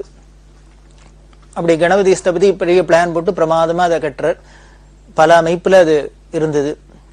அதுல சித்திரகூடம் அப்படிங்கிற ஒரு அமைப்பு. அந்த சித்திரகூட மண்டபத்துக்கு கருங்கல் வேணும், அநேகமா எல்லாமே கருங்கல் திருப்பணியாவே இங்க நடந்தது. இந்த கருங்கல் வேணும் அப்படின்னு பார்த்தா அதுக்கு சரியான கல்லு கிடைக்கல. அப்படி கல்லு கிடைக்கல அப்படிங்கிறது ஒரு நாளைக்கு இந்த கணபதி ஸ்தபதிக்கு சொப்பனம் வந்தது, கல்லு கிடைச்சுட்டாப்பல. ஆனா இந்த கனவு நினைவாச்சு. உடனே மறுநாளைக்கு இவரோட அசிஸ்டன்ட்ல ஒருத்தர் ஓடி வந்து, கல்லு கிடைக்கிற இடம் கிடைச்சிடுத்து. இவ பல இடங்கள்ல கல்லை தேடி பார்த்தா சரியான அதுக்கு அமைப்பான கல்லு கிடைக்கல. அப்படி இருக்கிறதே தான் சொப்பனம் வர ஒருத்தர் ஓடி வந்து சொன்னார், இந்த பத்ராஜலத்துக்கிட்டே ஒரு இடத்துல ஒரு கல்லு இருக்கு, பார்த்துட்டு வந்தாச்சு, கல்லு கிடைச்சிடும் அப்படின்னு சொன்னார். அது என்ன இடம் அப்படின்னா, அந்த இடத்துக்கு பேர் பத்ராஜலத்திலேருந்து 25 கிலோமீட்டர். அதுக்கு பேர் பர்ணகசாலை அப்படின்னு பேரு. அந்த இடத்துக்கு பேர், இந்த கிராமத்துக்கு பேர் பர்ணகசாலை. அப்படின்னா இந்த இடத்துக்கு என்ன சிறப்பு அப்படின்னா, ராமாயணத்துல பாக்குறோம், வனவாசத்துல ராமரும் சீதை லக்ஷ்மணர் 3 பேரும் வனவாசங்கள்ல இருந்த சமயங்கள்ல பல இடங்கள்ல பர்ணசாலை போட்டுன்னு இருந்தா. அப்படி இருக்கிறதே தான் ஒரு இடத்துல இருக்கிறதே ராவணன் வந்து சீதைய மார்வேஷத்துல வந்து கவர்ந்துன்னு போனார் அப்படின்னு ராமாயணம் படிக்கிறோம். எந்த இடத்துல ராமாயணத்துல ராவணன் வந்து சீதையை எடுத்துன்னு போனானோ அந்த இடம் தான் இந்த பர்ணகசாலை அப்படிங்கிறது. அந்த பர்ணகசாலை பத்ராஜலத்திலிருந்து 25 கிலோமீட்டர் இருக்கு. அங்க மலையெல்லாம் இருக்கு, அங்க நல்ல கல்லெல்லாம் இருக்கு அப்படின்னு சொல்ல கணபதி ஸ்தபதி சந்தோஷமா அங்க போய் பார்க்க அதுக்கு வேண்டிய கல்லெல்லாம் கிடைச்சது. அப்புறம் இந்த மண்டப திருப்பணி நன்னா நடந்து பிரமாதமா ஆயிடுத்து. இந்த கல்யாண மண்டபம் பூர்த்தியாச்சு. அப்போ இந்த பத்ராஜலம் கோவில்ல இருக்கிற அந்த அர்ச்சகர்கள்லாம் என்ன பண்ணினா, இந்த மந்திரிகிட்ட சொன்னா, இவ்வளவு பிரமாதமா கல்யாண மண்டபம் எல்லாம் கட்டி எல்லாம் திருப்பணி எல்லாம் பண்ணிருக்கு, ஆனா இந்த ராமர் கோவில் ரொம்ப பழசா இருக்கு, அதுவும் கர்ப்ப கிரகத்துக்குள்ள மழை பெஞ்சதுன்னா தண்ணி எல்லாம் ஒழுகிறது, எலி தொல்லையெல்லாம் ஜாஸ்தியா இருக்கு, ஒரு சாமானம் வைக்க முடியல, அதனால இதையும் ஒரு திருப்பணி பண்ணி சிறப்பா இதுக்கு ஒரு கும்பாபிஷேகம் பண்ணி கொடுத்துட்டா ரொம்ப சந்தோஷமா இருக்கும் அப்படின்னு இந்த பூஜகர்கள் எல்லாம் இந்த மந்திரிகிட்ட சொல்ல, உடனே மந்திரி சந்தோஷமா கோவில் திருப்பணியும் பண்ணிடலாம் அப்படின்னு சொல்ல உடனே கணபதி ஸ்தபதிட்ட சொன்னார், அந்த வேலையை நீங்க தான் எடுத்துக்கணும், பண்ணணும், இந்த கோவிலை பழையபடி ரெனோவேட் பண்ணணும் அப்படின்னு. இந்த கோவிலோ பெரிய பரம பக்தரான ராமதாஸ் அப்படிங்கிற பக்தர் கட்டினது அப்படின்னு முன்னமே பார்த்தோம். பத்ராஜல ராமதாஸ் கட்டினது இந்த ராமர் கோவில். அதுக்கு முன்னாலேயே இருந்தது, அவரும் திருப்பணி பண்ணியிருந்தது. அந்த கோவிலை கட்டணும் அப்படின்னு பிளான் போடுங்க அப்படின்னா கணபதி ஸ்தபதி பிளான் போட்டார். அது 3 நிலையில உள்ள ஒரு விமானத்தோட கர்ப்ப கிரகம், அர்த்த மண்டபம், இந்த முன்னால முகமண்டபம் இதெல்லாம் வச்சு பிரமாதமா கட்டிடணும் அப்படின்னுட்டு. ஏன்னா முன்னால சின்ன கோவிலா இருந்தது. இதை முழுக்க கருங்கல் திருப்பணியாவே பண்ணிடணும் அப்படின்னு அவ தீர்மானம் பண்ணி இதுக்கு பிளான் எல்லாம் போட்டா. இப்படி பிளான் எல்லாம் போட்டு வேலையை ஆரம்பிக்கலாங்கிறதே ஒரு பெரிய பிரச்சனை வந்துடுத்து. என்னன்னா, சில பேர் எல்லாரும் சேர்ந்து, அதாவது இந்த மந்திரிக்கு சில பிடிக்காதவாள்லாம் இருப்பாளே அவள்லாம் சேர்ந்துட்டு இந்த பத்ராஜல ராமதாஸ் கட்டின கோவில்ல திருப்பணி பண்ணி இந்த சந்திரமௌலிங்கிற மந்திரி நல்ல பேர் வாங்கிட்டு இவர் பேர் வாங்கிக்கிறதுக்கு பாக்குற, அதனால இது பண்ணக்கூடாது, ஒரு பெரிய மகான் கட்டின கோவில், அதை போய் யாரும் அதுல கை வச்சு ரிப்பேர் பண்ணக்கூடாது, அப்படி இப்படின்லாம் எல்லாரும் ஒரே அமக்களமா ஆயிடுத்து. இத மாதிரி பல எதிர்ப்புகள்லாம் வர அந்த மந்திரி என்ன பண்ணினார், இல்ல நல்ல காரியம் தான் பண்றான், எந்த ஒரு நல்ல காரியத்துக்கும் எதிர்ப்பு வரத்தான் வரும், பாராட்டத்துக்கு 10 பேர் இருப்பா, அதை எதிர்க்கிறதுக்கு 10 பேர் இருப்பா, இருந்தாலும் நம்ம இதை செய்யணும், ஏன்னா அந்த பூஜகர்கள்லாம் ரொம்ப சிரமப்படுறா, கஷ்டப்பட்டு வா சொல்றதுனால நம்ம இதை சரி பண்ணணும் அப்படின்னு சொல்லிட்டு தைரியமா அதுக்கு ஸ்தபதியை விட்டு பிளான் எல்லாம் போட சொல்லி எல்லாம் பண்ணினார். அப்படி பண்றதே அந்த அளவுல ஒரு பிரச்சனை வந்தது. அந்த முதல்ல இருந்த அந்த கர்ப்ப கிரகம் 7க்கு 7 அளவுல இருந்தது. 7 அடிக்கு 7 அடி அப்படிங்கிறாப்புல. அப்படின்னா பாத்துங்கோ எவ்வளவு சின்னதா இருந்திருக்கலாம் அப்படின்னு. 7க்கு 7 அப்படிங்கிறது ஒரு ஆகம சாஸ்திரத்துல அது ஒரு தவறுதல் போல இருக்கு. அதனால ஸ்தபதி என்ன பண்ணாரு, இதை முழுக்க கருங்கல்ல திருப்பணியா தான் பண்ணணும், இந்த 7க்கு 7 இன்னும் கொஞ்சம் பெருசா விஸ்தாரமா பண்ணணும், அதுக்கு உண்டான சில அளவெல்லாம் சொல்லியிருக்கு சாஸ்திரத்துல, அப்படி எல்லாம் தான் பண்ணணும் அப்படின்னு சொல்ல இந்த மந்திரியும் அப்படியே பண்ணணும், ஆகம சாஸ்திரத்துக்கு விரோதமா நாம எதுவும் பண்ணப்படாது, அதுல சாஸ்திரப்படி இதை திருப்பி ரெனோவேட் பண்றதே சாஸ்திரோக்தமா பண்ணிவிடணும் அப்படின்லாம் ஆசைப்பட்டு சொல்ல இதுல பல பிரச்சனைகள்லாம் வர உடனே அரசாங்கத்துல என்ன பண்ணிட்டான்னா ஒரு கவர்மெண்ட் ஆர்டர் பாஸ் பண்ணிட்டா, அந்த 7க்கு 7 அளவை மாத்தக்கூடாது அப்படின்னு. ராமதாஸ் கட்டி இருக்கார், அதனால அந்த அளவை மாத்தக்கூடாது அப்படின்னு. ஆனா இந்த சிற்பிக்கோ இல்ல இந்த மந்திரிக்கோ இவாளுக்கெல்லாம் இதுல உடன்பாடு இல்லை, இதை பண்றத என்னன்னா பிரமாதமா பண்ணணும், சரி பண்ணணும் அப்படின்னு பாக்குறா. ஆனா பல எதிர்ப்பு இருக்கு, அதுக்கேற்றப்பல அரசாங்க ஆணையம் இருக்கு, இப்படி குழம்பின் இருக்கிறது இந்த வேலை அப்படியே தடைபட்டு நிக்கிறது. அந்த சமயத்துல என்னன்னா பெரியவாள்கிட்ட கேட்கலாம், காஞ்சி பெரியவர்கிட்ட போய் கேட்கறது, அவர் என்ன சொல்றாரோ அப்படி பண்றது அப்படிங்கிறதுனால ஒரு தீர்மானத்துக்கு வந்து பெரியவாள்கிட்ட வந்து கேட்டா. பெரியவா என்ன சொல்லிட்டான்னா, ராமதாஸ் வச்ச அளவை மாத்தக்கூடாது அப்படின்னு பெரியவாளும் இதே தீர்ப்பு சொல்லிட்டா. இதே தீர்ப்பு சொன்னா இவாளுக்கெல்லாம் அதுல சொரத்து இல்லாத படுத்து, என்ன பெரியவாளும் இதையே சொல்றாளே அப்படின்னு விட்டு அப்படி யோஜனை பண்றதே என்ன பண்ணா, அந்த மந்திரி சொன்னார், ஸ்தபதிட்டு நீங்க முதல்ல கோவிலை இடிச்சிடுங்க, பழைய கோவிலை இடிச்சாதான் இப்ப அடுத்தது புது கோவில் கட்டியே ஆகணுங்கிற ஒரு தீர்மானத்துல, ஒரு நெசசிட்டியில எல்லாரும் ஒத்துப்பா, இல்லையா இந்த எதிர்ப்பு இருந்துன்னா இருக்கும் அப்படின்னு சொல்ல, இவ என்ன பண்ணிட்டா அதிரடியா கோவில் அடிச்சாச்சு, பழைய கோவில் அடிச்சாச்சு. அந்த மூல விக்கிரகமா இருந்த ராமருக்கு ஒரு மரப்பெட்டி போட்டு அதுல பாதுகாப்பா வச்சு அதுல தினம் தரிசனத்துக்கு அந்தந்த காலத்துல நைவேத்தியம் பண்றது இது மாதிரிலாம் வச்சிருந்தா. அதுக்கப்புறம் பாலாலயம் பண்ண சொல்லி இந்த கோவிலை இடிச்சு எல்லாம் எடுத்தாச்சு. எடுத்தா இன்னும் எதிர்ப்பு ஜாஸ்தி ஆயிடுது. இது மாதிரி ஒரு சந்தர்ப்பத்துல முதலமைச்சர் பிரம்மானந்த ரெட்டி அவரோட தலைமையில அவரோட அலுவலகத்துல எல்லாரையும் கூப்பிட்டு ஒரு மீட்டிங்க்கு ஏற்பாடு பண்ணியிருந்தா. இந்த மீட்டிங்க்கு கணபதி ஸ்தபதியும் போயிருக்காரு. இதுக்கு உண்டான இப்ப புதுசா போட்டிருக்க வரைபடம் எல்லாத்தையும் எடுத்துன்னு போய் எல்லாம் பண்ணியிருக்கு. அங்க மீட்டிங்ல பேசிண்டே இருக்கிறதே எல்லாரும் திருப்பி திருப்பி இதே இருக்கு, பண்ணக்கூடாது, மாத்தக்கூடாது, மாத்தலாம், மாத்தக்கூடாது, மாத்தணும் அப்படின்னு. அதாவது ஒருத்தருக்கு ஒருத்தர் ஒத்தே போகல. மாத்தக்கூடாதுன்னு ஒரு கட்சி, இந்த அளவை மாத்தக்கூடாதுன்னு மாத்தணும்னு ஒரு கட்சி, இப்படியே இருந்ததுனால இழுபழியா இருக்கிறதே சிஎம் பார்த்தார். அவருக்கு என்ன பண்றதுன்னு தெரியல. அப்ப கணபதி ஸ்தபதி என்ன பண்ணிட்டார், கொஞ்சம் அவருக்கு பொறுமையா போயிடுத்து, என்ன திருப்பி திருப்பி இதே அரைச்சமாவே அரைச்சுட்டாப்புல இதே பேச்சிலே இருக்கு. உடனே என்ன பண்ணார், நேர சிஎம் கிட்ட போனார். உங்களுக்கு ராமர் முக்கியமா, ராமர் கோவில் முக்கியமா அப்படின்னு கேட்டு. என்ன ராமரையோ இப்ப கோவில் அடிச்சாச்சு, அந்த இடத்துல இப்ப ராமர் நித்திய பூஜை இல்லாத இருக்கார், பாலாலயம் பண்ணி வச்சிருக்கு. அதனால கூடிய சீக்கிரம் இந்த ஆலயத்தை நாம கட்டி கும்பாபிஷேகம் பண்ணி ராமருக்கு நித்திய பூஜை பண்றதுதான் பார்க்கணுமே வழிய, இப்ப இந்த அளவு சரியா அதுவா இதுவான்னு இதுல போய் ஒரு பிரச்சனையில இருக்கு. அதனால உங்களுக்கு ராமர் முக்கியமா கோவில் முக்கியமா அப்படின்னு சிஎம் கேட்டோன்னு எல்லாரும் பயந்து போயிட்டா. என்ன இவ்வளவு தைரியமா இவர் போய் ஒரு முதலமைச்சர்கிட்ட பேசுறாரு அப்படின்னு. காரணம், இந்த பிரம்மானந்த ரெட்டிட்ட ஸ்தபதிக்கு ரொம்ப ஒரு அந்யோன்யமான நெருக்கமான உறவு இருந்ததுதான் காரணம், நட்பு இருந்தது காரணம். உடனே சிஎம் சிரிச்சினர். அப்போ நிதி அமைச்சரா இருந்தார் சென்னாரெட்டி. உடனே சென்னாரெட்டியை கூப்பிட அப்படின்னு பினான்ஸ் மினிஸ்டர் வந்தார். வந்தோடனே சிஎம் அவர்கிட்ட சொல்றார், ஸ்தபதி கேட்கிறார், இந்த சென்னாரெட்டிக்கும் கணபதி ஸ்தபதி ரொம்ப நெருக்கமானவர், நண்பர் தான். ஸ்தபதி கேட்கிறார், ராமர் முக்கியமா கோவில் முக்கியமானு கேட்கிறார், இப்ப என்ன தீர்மானம் பண்ண போறது நீங்க சொல்லுங்க அப்படின்னு. உடனே சென்னாரெட்டி சொன்னார், இது மத சம்பந்தமான விஷயம், ஒரு சாஸ்திர சம்பந்தமான விஷயம், அதுல நாம என்னத்தை தீர்ப்பு சொல்றதுக்கு இருக்கு, நாம இதுல ஒரு தீர்மானம் பண்ண முடியாது, தீர்ப்பும் சொல்றது நியாயமும் இல்லை, சொல்ல முடியாது. ஏன்னா இது ஒரு மத சம்பந்தமானது, ஒரு வழிபாட்டு ஸ்தலம், அதுக்குன்னு சில சாஸ்திரங்கள்லாம் இருக்கு, அதுல போய் நாம தலையிட முடியாது, தலையிடுறது நியாயமும் இல்லை. அவெல்லாம் ஒண்ணு பண்ணட்டும், இதுக்கு முதல்ல அளவை யாரு சொன்னாலும் அவர்கிட்டயே போய் கேட்கட்டும்னு. அதாவது தட் மீன்ஸ் என்ன, முதல்ல இந்த அளவு 7க்கு 7 தான் யாரு வைக்கணும் அதே அப்படின்னு சொன்னது பெரியவா தானே சொன்னா, அந்த ராமதாஸ் பண்ணின அளவை மாத்தக்கூடாதுன்னு. அதனால திருப்பி இவா பெரியவாள்கிட்டயே போகட்டும், அங்கேயே போய் இவா வாத பிரதிவாதமோ என்னமோ அங்க பண்ணி பெரியவா என்ன திருப்பி சொல்றாளோ அதை கேட்டுன்னு வரட்டும். இதெல்லாம் இது மாதிரி சாஸ்திர சம்பந்தமான விஷயங்கள், மத சம்பந்தமான விஷயங்களுக்கெல்லாம் அவர் தான் ஜெகத்குரு, அவர் தான் இதுக்கு சரியான தீர்ப்பு சொல்லணும், அதுதான் அங்க அத்தாரிட்டி, அதனால அவர்கிட்டயே போகட்டும் அப்படின்னு. உடனே சிஎம் சொன்னார், சரிப்பா அப்ப எல்லாரும் நீங்க காஞ்சிபுரம் போங்க, பெரியவாள்கிட்ட போய் எல்லாத்தையும் கேட்டுன்னு வாங்கோ, தீர்மானம் பண்ணிட்டு வாங்கோ அப்படின்னு. ஒரு 4 காரை அரசாங்க காரை கொடுத்துச்சா எல்லாருமே அந்த கமிட்டிக்காரா எல்லாரும் போறா.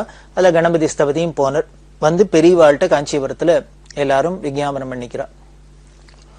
அந்த குழுவுல முக்கியமா வந்தவர் ஆந்திர பிரபா எடிட்டர் நீலம் ராஜு வெங்கடசேஷையா. வாழலாம் வெங்கடசேஷையா வந்து பெரியவாள்கிட்ட சொன்னார், அதாவது பத்ராஜலம் கோவில் மாதிரி நின்றுட்டு இருக்கு, அளவுல இது மாதிரி வித்தியாசப்படுறதுனால எல்லாருக்கும் வாத பிரதிவாதங்கள் நடக்கிறது, பெரியவா தீர்ப்பு சொன்னோம் அப்படின்னா. பெரியவா இல்லைன்னு சாப்பிட்டு வரச்சுன்னா எல்லாம் விஷயங்கள்லாம் விசாரிச்சுண்டா. விசாரிச்சுண்டு இன்னும் தீர்ப்பு சொல்லல. அப்படி இருக்கிறதே கணபதி ஸ்தபதிக்கு ஒரு பொறுமை இழந்து கோபம் வந்துருத்து. என்ன பண்ண நேர பெரியவாள்கிட்ட சொன்ன. பெரியவா ஆகம சில்ப சதஸ்லாம் வருஷா வருஷம் நடத்தி இந்த சிற்பிகளுக்கெல்லாம் ஒரு பெரிய பொது வாழ்வு கொடுத்துருக்கா. அப்படி இருக்கிற பெரியவா 6 வருஷம் நாம் கஷ்டப்பட்டு கல்லெல்லாம் அடிச்சு கர்ப்ப கிரகத்துக்கு கருங்கல்லாலேயே திருப்பணி பண்றதே, திருப்பி புதுசா பண்ணதே கருங்கல்லால பண்ணணும் அப்படிங்கிறதுனால 6 வருஷம் கஷ்டப்பட்டு கல்லெல்லாம் தேடி எடுத்து அதுக்கு உண்டான வர்க்கங்கள்லாம் அடிச்சு அடிச்சு எல்லாம் வச்சாச்சு.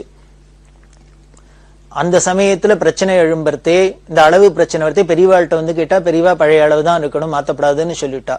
இப்ப அது மாத்தப்படாது அப்படின்னு சொன்னா இப்ப அடிச்ச கல்லெல்லாம் வீணா போயிடும். இதெல்லாம் நான் என்ன பண்றது, கொண்டு கோதாவரியில தான் விட்டெறியணும் அப்படின்னு. அதுக்கு மேல அதுக்கு சாஸ்திர விரோதமா இருக்கு. இப்ப பண்றதே புதுசா பண்றதே சாஸ்திரோக்தமா பண்ணணுங்கிறதுனாலதான் ஆகம சாஸ்திரப்படி பண்ணணும்னு தான் பண்ணிருக்கு. இப்ப பெரியவா இதுக்கெல்லாம் ஒத்துக்கலைன்னா அடிச்ச கல்லெல்லாம் வேணும், அதையும் தூக்கி கோதாவரியில போட வேண்டியதான். இப்ப இந்த ஆகம சாஸ்திரத்தையும் கொண்டு கோதாவரியில தான் விசர்ஜனம் பண்ணணும் அப்படின்னு உணர்ச்சி வசப்பட்டு கோபமா பேசினேன். பெரியவா அண்ணே சிரிச்சுட்டே காதுல வாங்கிண்டா. காதுல வாங்கிட்டு அதுக்கப்புறம் இந்த விஸ்வகர்மால என்ன சொல்லியிருக்கு அப்படிங்கறதெல்லாம் எடுத்து சொல்லி எல்லாத்தையும் கேட்டுண்டு அப்புறம் இவா சொன்னபடி ஒரு வழியா காம்ப்ரமைஸ் பண்ணி அதை அளவை தீர்மானம் பண்ணிண்டா. அதுல 3 பங்கா அதை வச்சுக்கணும், அதுக்குள்ள ஒரு பங்கு சுவரை வச்சு எப்படி பண்ணணுமோ அது சாஸ்திரோக்தமா என்ன பண்ணணும், அதுக்காக பழசுக்கும் ரொம்ப வித்தியாசம் இல்லாத எப்படி பண்ணலாம் அப்படின்னு ஒரு தீர்ப்பு சொல்லப்பட்டு அதுக்கப்புறம் எல்லாரும் சந்தோஷமா வந்து இந்த வேலை நடந்தது. அப்போ இந்த தீர்ப்பு சொல்றதே ஸ்தபதி கேட்டுண்ட பெரியவாள்கிட்ட, நாங்க எல்லாம் பண்ணி கட்டுறோம், ஆனா இது கும்பாபிஷேகம் பண்றதுக்கு பெரியவா வந்து கும்பாபிஷேகம் நடத்தி வைக்கணும் அப்படின்னு ஸ்தபதி அப்ப கேட்டதுனால்தான் இப்ப 68ஆம் வருஷம் மார்ச் மாசம் 16ஆம் தேதி கும்பாபிஷேகம் நடத்தி பெரியவா வந்து கும்பாபிஷேகத்துல கலந்துட்டா. அதுல பாத்தீங்கன்னா கலசம் சுதர்சனமா இருக்கும். எல்லா கோவில்லையும் மேல விமானத்துல கலசம் இருக்கும். இந்த பத்ராஜலத்துல பாத்தீங்கன்னா சுதர்சன சக்கரமே பெரிய கலசம் மாதிரி இருக்கும். அது 6 அடி உயரம் உள்ளது. அது கோதாவரியில கிடைச்சது, அதைத்தான் எடுத்து ராமதாஸ் அங்க மேல வச்சிருக்காரு. அதையே தான் நம்ம திருப்பி வச்சு கும்பாபிஷேகம் பண்ணினா. நீங்க சில போட்டோஸ் எல்லாம் பார்த்திருக்கலாம். பெரியவா இந்த ஜிஆர் சுவாமிகள் எல்லாருமா இருந்துட்டு அந்த சுதர்சனத்துக்கு அபிஷேகம் பண்றது, பெரியவா அதை கோதாவரியில எடுத்துன்னு போய் திருப்பி அபிஷேகம் பண்ணி மேல பிரதிஷ்டை பண்ணும் இதெல்லாம் சொல்லியிருந்தா. அதுல பெரியவா அபிஷேகம் பண்றது இது மாதிரி எல்லாம் நமக்கு புகைப்படத்தெல்லாம் இருக்கு. அப்படி இந்த பத்ராஜலத்துல ரொம்ப விமர்சையா கும்பாபிஷேகம் நடந்தது. இதுல முக்கியம் என்ன அப்படின்னா, ஒரு சாஸ்திர சம்பந்தமான ஒரு விஷயம், ஒரு மத சம்பந்தமான விஷயங்கள், ஒரு பிரச்சனைன்னு வரத்தே யாரா இருந்தாலும் யார்கிட்ட வந்து முதல்ல கேட்கிறா அப்படின்னா, யார உடனே அவளுக்கு ஞாபகம் வருது அப்படின்னா காஞ்சி பெரியவாளை தான் ஞாபகம் வருது. இதுக்கு என்ன காரணம்? அவர் எதானு யார்ட்டையான எதானு போய் சொன்னாரா, அவர் இன்ஃப்ளூயன்ஸ் பண்ணிட்டாரா? அதெல்லாம் ஒண்ணும் இல்லை. அப்படி யாரா இருந்தாலும் ஒரு சாஸ்திர பிரச்சனைகள், ஒரு மத சம்பந்தமான விஷயம், ஒரு தர்ம சம்பந்தமான ஒரு சிக்கல், தர்ம சங்கடம் அப்படின்னா யார்கிட்ட வரும்பணும் அப்படின்னு முதல்ல தோன்றதுன்னா பெரியவாள்கிட்ட சொல்லுது, மகா பெரியவாள்கிட்ட தோன்றதுன்னா, அப்படி அவ தர்மஸ்வரூபமா, சாஸ்திர ஸ்வரூபமா, வேதஸ்வரூபமா, வேதமூர்த்தியா இருந்ததுதான் இதுக்கு காரணம். அப்படி பல சந்தர்ப்பங்கள்ல பல பிரச்சனைகள்லாம் வந்திருக்கிறதே, பல இக்கட்டான சந்தர்ப்பங்கள்ல பெரியவா தான் இதுக்கு ஒரு தீர்மானம் சொல்லி, ஏன்னா திருக்கால ஞானியா இருந்ததுனால அவளுக்கு தான் தெரியும் முன்ன எப்படி இருந்தது, பின்ன எப்படி இருக்க போறது, இப்ப எப்படி இருக்கணும் அப்படிங்கிறது. அதனால்தான் இது பத்ராஜலத்துல இப்படி ஒரு இக்கட்டு வந்து பெரியவா தீர்ப்பு சொன்னா. இதே மாதிரி இன்னொரு சந்தர்ப்பத்துல திருப்பதியில ஒரு பெரிய பிரச்சனை வந்தது. திருப்பதியில என்ன பண்ணினா, பெருமாள் சந்நிதிக்கு எல்லாரும் லட்சக்கணக்கான ஜனங்கள் போய் தரிசனம் பண்றா. அந்த கியூல மணிக்கணக்கா காத்துட்டு இருக்க வேண்டியிருக்கு. அதனால இந்த ஜனங்கள் காத்துட்டு இருக்கிறத குறைக்கணும், பிரஜைகளோட சௌரியம், தரிசனத்துக்கு வரவாளோட சௌரியத்தை உத்தேசிச்சு அந்த திருப்பதி கர்ப்பகிரகத்துக்கு, அதாவது கோவில்ல சுவாமி இருக்கிற இடம் மூலஸ்தானம் இருக்கிற கர்ப்பகிரகம், அதுக்கு முன்னால இருக்கிறது அர்த்த மண்டபம், அதுக்கு முன்னால இருக்கிறது மகாமண்டபம் அப்படின்னு ஆகமத்துல சொல்லி இருக்கு. அதுல இந்த நம்ம துவாரபாலகர்களை தாண்டினோன்னு இருக்கிற இடம்லாம் அர்த்த மண்டபம்னு பேரு. அது வழியாலதான் போய் உள்ள தரிசனம் பண்ணிட்டு வரும். அந்த திருப்பதியில நிர்வாகஸ்தர்கள் என்ன பண்ணினா அப்படின்னா, ஒரு தீர்மானம் பண்ணினா, இந்த அர்த்த மண்டபத்துல வலது பக்கம் இடது பக்கம் 2 பக்கமும் தொலை போட்டு ஓட்ட போட்டு ஒரு பெரிய கதவு வச்சுட்டாக்க, வாசப்படி வச்சுட்டாக்க, இப்படி இடது பக்கமா வருவா கியூ அப்படியே பார்த்துன்னு அப்படியே இந்த பக்கம் வெளியில வந்துடலாம், வலது பக்கமா போறவா அப்படியே பார்த்துன்னு வெளியில வந்துடலாம். இப்படி வந்தாக்க ஃபாஸ்டா அந்த கூட்டமும் மூவ் ஆகும். ஏன்னா போன வழியாவே போயிட்டு திரும்பி வந்து, போன வழியாவே போயிட்டு திரும்பி வந்தா இன்னும் கொஞ்சம் லேட்டா இருது. அதனால 2 பக்கமும் அர்த்த மண்டபத்துல 2 பக்கம் ஓட்ட போட்டு வாசப்படி வச்சுடுறது.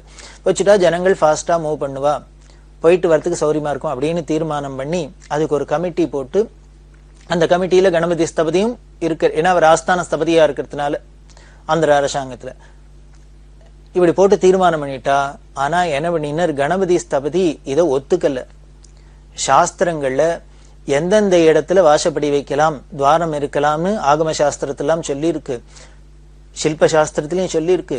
எக்காரணத்தை கொண்டும் கர்ப்ப கிரகத்திலேயோ அர்த்த மண்டபத்திலேயோ மகாமண்டபத்திலேயோ எந்தெந்த இடத்துலதான் வாசப்படி இருக்கணும் சாஸ்திரம் விதிச்சிருக்கு, அங்கதான் வைக்கணும். அதை மீறி நம்ம இஷ்டத்துக்கு, நம்மளோட சௌரியத்துக்கு, ஜனங்களோட சௌரியத்துக்குன்னு இப்படி வைக்கிறது அப்படி வைக்கிறது, இங்க திறக்கிறது அங்க மூடுறதெல்லாம் பண்ணக்கூடாது அப்படின்னு அவர் ரொம்ப தைரியமா எதிர்த்து சொன்னார். இவருக்கு ஒருத்தர் 2 பேர் சப்போர்ட் இருந்தா, ஆனால் அதுல மேஜரா இருக்கிறவா பல பேர் என்ன பண்ணிட்டா இத பண்றதுதான் சௌரியமா இருக்கும் அப்படின்னு அவள்லாம் தீர்மானம் பண்ணினா. அப்படி இருக்கிறதே இந்த கமிஷனருங்கிற ஒருத்தர் வந்து என்ன பண்ணார், ஸ்தபதிட்ட சொன்னார், மேஜரா இருக்கிறவா எல்லாரும் பவர்ஃபுல்லா இருக்கிறவாள்லாம் இதை ஒத்துக்கிறா, நீ ஒருத்தர் இதுக்கு எதிர்ப்பு குறைறது ஒன்றும் பிரயோஜனமாக போறது இல்லை, அதனால நீனும் ஒத்துனுட அப்படின்னா. ஏன்னா இந்த ஸ்தபதி ஒத்துக்காத அங்க பண்ண முடியாது, நீனும் ஒத்துக்கோ அப்படின்லாம் சொன்னார். இவர் நான் ஒத்துக்க மாட்டேன் அப்படின்னார். ஏன்னா சாஸ்திரத்திலையும் இது இல்ல, வைகானச ஆகமத்திலையும் இல்ல, சில்பசாஸ்திரத்திலும் இல்ல, இப்படி ரெண்டும் ஒத்துக்காத ஒரு விஷயத்த ஒரு கோவிலுக்குள்ள பண்றதுக்கு நான் ஒத்துக்க மாட்டேன். அப்படி பண்ணினா இதானே, இதை மீறி பண்ணினா, சாஸ்திரத்தை மீறி பண்ணா நாட்டுக்கே தேசத்துக்கே உலகத்துக்கே பெரிய விபரீதம்லாம் நடக்கலாம், உட்பாதம் வரலாம், கெடுதல் வரலாம், அதனால நான் ஒத்துக்க மாட்டேன், எனக்கு தெரிஞ்சு நான் ஒத்துக்க மாட்டேன் அப்படின்னு. அப்படி இருக்கிறது இந்த சாஸ்திரத்துல எந்த சாஸ்திரத்துல இதுக்கெல்லாம் பிரமாணம் இருக்கு எல்லாம் அப்படின்னு கேட்கறது, அந்த கமிட்டியில இருந்த இன்னொருத்தர் அவர் என்ன பண்ணினார், அவர் அங்க இருக்கிற கைங்கரியம் பண்றவர் ஒரு பண்டிதர், அவர் என்ன சொன்னார், யோ உனக்கு இப்ப சாஸ்திரத்தெல்லாம் பத்தி நாங்க சொல்ல வேண்டிய அவசியம் இல்லை, நீ வெறும் ஸ்தபதி தான், வெறும் கல்லடிச்சு கொடுக்க வேண்டியதான் உன் வேலை, அதுக்கு மேல நீ வேற ஒன்னும் சொல்லாது, நிறுத்திக்கோ அப்படின்னு. ஸ்தபதிக்கு ரோசம் வந்துடுத்து. உடனே அவர் என்ன பண்ண திருப்பி கேத்தினார், இது மாதிரி என்ன அப்படி தூக்கி எறிஞ்சு பேசாதீங்க, கல்லடிச்சு கொடுக்கறதுதான் என் வேலை மட்டும் சொல்லாதீங்க, நான் அடிச்சு கொடுக்கறக்குள்ளதான் நீங்களாம் தினம் அலம்பி வயிற்ற கழுவிக்கிறாள், அதை ஞாபகம் வச்சுக்கோ அப்படின்னு. இது சொன்னா அவர்களுக்கு இந்த பண்டிதாளுக்கும் ஸ்தபதிக்கும் ஒரே ஏக வாக்குவாதமாயிடுது. உடனே அவள்லாம் சேர்ந்துட்டு எப்படி நாங்க அவர் சொல்லுவார் ஸ்தபதி எங்களை அவமானமா பேசுவார் அப்படின்னு சொல்ல அந்த கமிஷனர் பார்த்தார், ஸ்தபதி உங்களை ஒன்னும் அவமானமா முதல்ல பேசல, நீங்க தான் அவரை அப்படி எடுத்தறிஞ்சு பேசினதுனால அவர் பதில் சொன்னார், அதனால நீங்க தான் அவர்கிட்ட முதல்ல மன்னிப்பு கேட்கணும், இதுக்கு பிரச்சனைக்கு காரணம் நீங்க தான் அப்படின்னு சொல்ல உடனே அவள்லாம் சரி ஏதோ வாய் தவறி சொல்லிட்டோம் அப்படின்னு சொல்லி எத்தனை நேரம் சண்டை போட்டு இருக்கிறது. ஒரு வழியா சமாதானத்துக்கு வந்தா. இது மனசை ரொம்ப வருத்தப்படுத்துது ஸ்தபதிக்கு. அதனால என்ன பண்ண, நிம்மதிக்காக சாந்தி வேணுங்கிறதுக்காக கிளம்பி பெரியவாள்கிட்ட வந்துட்டு, பெரியவாள்கிட்ட வந்தாலோ இல்லையோ இவர் வந்து தரிசனத்துக்கு வரத்தையே பெரியவா உடனே என்ன பண்ணினா இவரை பார்த்தோன்னு அப்படின்னு காமிச்சா, நாமத்தை காமிச்சு இடிக்க போறியான்னு, அதாவது பெருமாள் கோவில் இடிக்க போறியான்னு. உடனே இவர் அழுதுண்டே சொன்னார். அது மாதிரி அவள்லாம் தீர்மானம் பண்ணிக்கா, நான் ஒருத்தன் சொல்றது எடுபட மாட்டேங்கிறது, என்ன பண்றதுன்னு தெரியல, இது மாதிரிலாம் பண்ணினா சாஸ்திர விரோதம் ஆகம விரோதம், பெரியவா தான் இதுக்கு ஒரு காப்பாத்தணும் அனுகிரகம் பண்ணணும் அப்படின்னு பெரியவா ஸ்தபதிக்கு ஆறுதல் சொல்லி தைரியம் சொல்லி, கவலைப்படாத, நீ தர்மத்தை தானே நினைக்கிற, நல்லது தானே சொல்ற, அதனால உன் மனசுபடியே நடக்கும் போ, சத்தியமேவ ஜெயத்தை அதானே சொல்றது வேதம், அதனால என்னைக்கும் வாய்மையே வெல்லும், கவலைப்படாத, நீ போ மனசுபடியே நடக்கும் அப்படின்னு.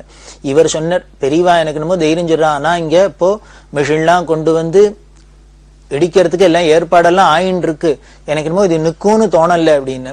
கவலைப்படாத, நீ நினைச்சபடியே நடக்கும், சுவாமி இருக்கார், பெருமாள் இருக்கார், நீ போயிட்டு அதைரியமா வீட்டுக்கு போ அப்படின்னு. இவருடனே திருப்பி ஹைதராபாத் வந்துட்டு, ஹைதராபாத் வந்தாலும் நில கொள்ளல, என்ன பண்ண இவரையும் மரியாதை, இவருக்கு ரொம்ப நெருங்கின நண்பர் முதலமைச்சர் பிரம்மானந்த ரெட்டின்னு சொல்லலையா, அவர் வீட்டுக்கு காலங்காலத்தாலே எந்தின்னு தூக்கத்துல இருந்தவர் படிகாலத்தாலே எந்தின்னு போயிட்டார். இந்த செக்யூரிட்டி பார்த்துட்டு, சார் என்ன இவர ஸ்தபதியை தெரியும், இங்க இப்போ வந்திருக்கேளே அப்படின்னு அவர்கிட்ட பேசின்னு இருக்க. அந்த சமயத்துல பிரம்மானந்த ரெட்டி பால்கனிக்கு வந்துட்டு பார்த்துட்டு ஸ்தபதிகாரு வாங்கோ அப்படின்னு உள்ள கூப்பிட்டார். என்ன அப்படின்னா, இவரை பார்த்தாலே ஒரு மாதிரி கலவரமா இருக்காரு இல்லையோ, என்ன உங்களுக்கு பிரச்சனை ஏன் அப்படின்னு. இது மாதிரி அவ திருப்பதியில 2 பக்கம் அர்த்த மண்டபத்துல ஓட்ட போட்டு வாசப்படி வைக்கணுங்கிறா, இது சாஸ்திர விரோதம். நான் பெரியவாள்கிட்ட போய் சொன்னேன், பெரியவாளும் இதுக்கு அனுகிரகம் பண்ணியிருக்கா, நீ மனசுபடிதான் நடக்கும், இது எதுவும் வராது கவலைப்படாதுன்னு சொல்லியிருக்கா, நீங்க தான் பாத்துக்கணும் அப்படின்னு சொல்ல பிரம்மானந்த ரெட்டி சொன்னார், ஃபைல் எங்கிட்ட தானே வரும், நான் பாத்துக்கிறேன், கவலைப்படாத, நீ வீட்டுக்கு போ அப்படின்னு சொல்லி தேர்தல் சொல்லி அனுப்பிச்சார். அப்போ என்ன ஆச்சு, ஃபைல் வந்தது என்ன ஆச்சு அப்படிங்கிறது நமக்கு இது ஒன்றும் பெருசா சொல்ல வேண்டாம், இப்ப பார்த்தாலே தெரியுது. இன்னி வரைக்கும் அந்த இடத்துல அர்த்த மண்டபத்துல வாசப்படி வரல, துவாரம் விழல அப்படின்னா இது பெரியவாளோட தபோபலத்தினால நடக்கிறது. இது சாஸ்திர விரோதமா எந்த காரியமா நடந்தா அதை தடுத்து நிறுத்தத்துக்கு தானே ஒரு பெரிய அவதாரம், தர்ம சம்ஸ்தாபனார்த்தம் சம்பவாமி யுகே யுகேன்னு சொல்றாப்புல. அப்படி பெரியவா அனுங்கிறதுனால பல நிகழ்ச்சிகள் நடந்துருக்கு. பெரியவா சரணம். இந்நிகழ்ச்சியின் அடுத்த பகுதி நாளை மாலை இதே நேரத்தில் ஒளிபரப்பாகும். பெரியவா சரணம். பெரியவா சரணம். அடுத்த நிகழ்ச்சி திருவாசக இன்னிசை. வழங்குபவர் ஸ்ரீ சத்குருநாத தேசிகர் அவர்கள். பெரியவா சரணம். திருச்சிற்றம்பலம். திரு பொன்னூசல் சீரார் பவளம் கால் முத்தம் கயிறார் ஏறாரும் பொற்பலகை ஏறி இனிதமர்ந்து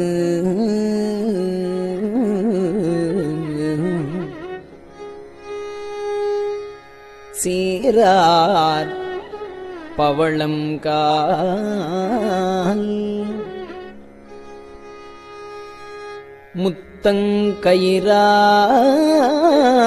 முத்தங்கயிறாக ஏறாரும் பொற்பலகை ஏறி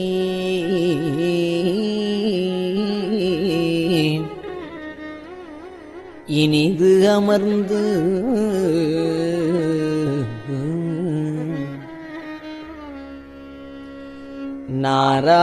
நாராயணன் அறியான் நான் மலர்த்தாள்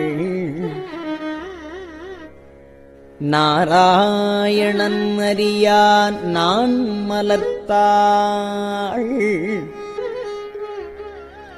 நாயடியேற்கு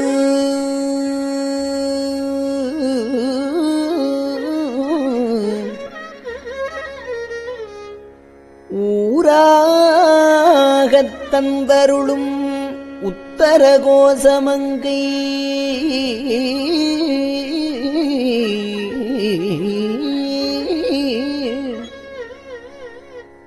ஆராமுதின்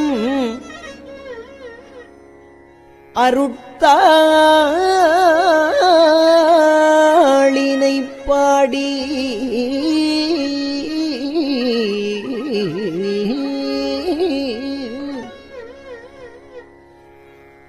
உத்தர கோசமங்கை ஆராமுதில்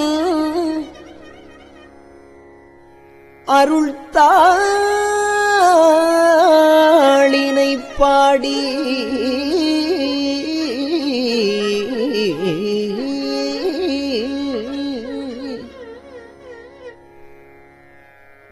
போரார் வேர்க்கண்மடவி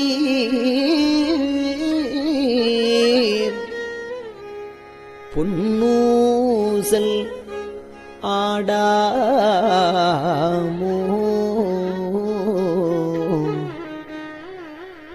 போரார் வேர்க்கண்மடவி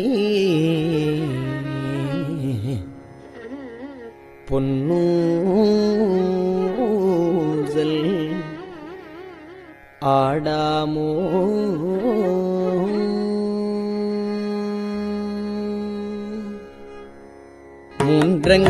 மூன்றங்கிலங்கு நயனத்தன் மூவாத வாந்தங்கு தேவர்களும் காணாமலர் அடிகள் தேன் தங்கு தித்தித்து அமுதூரி தான் கழிந்தங்கு ஊந்தங்கு நின்றூருக்கும் உத்தர கோசமங்கை போந்தங்கு இடை மருது பாடி குலமஞ்சை போன்றங்கு அனநடையீர் பொன்னூசலாடாமோ போன்றங்கு அனநடையீர் பொன்னூசலாடாமோ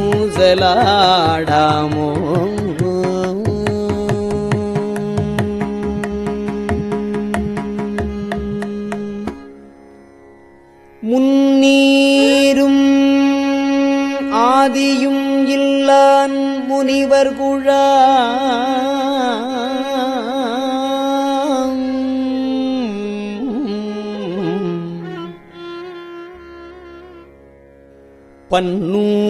பன்னூறு கோடி இமையோர்கள்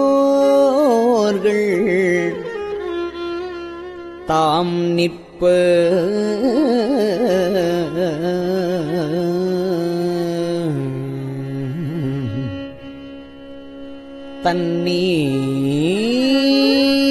தண்ணீர் எனக் கருளி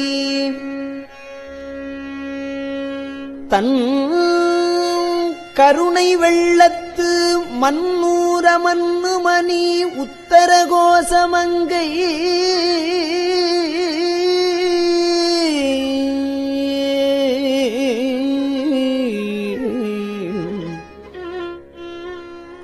மன்னூர மன்னுமணி உத்தர கோசமங்கை மின்னேறு மாடவியன் மாளிகை பாடி மாளிகை பாடி பொன்னேறு பூங்குலையீர்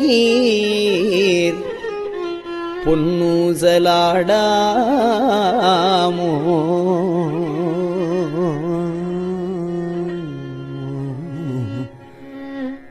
நான்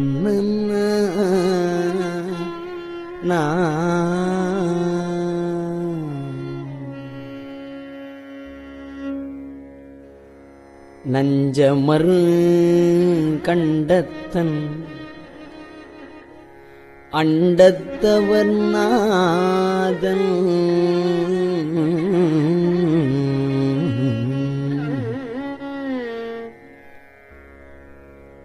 மஞ்சு தோய் மாடமணி உத்தர கோசமங்கை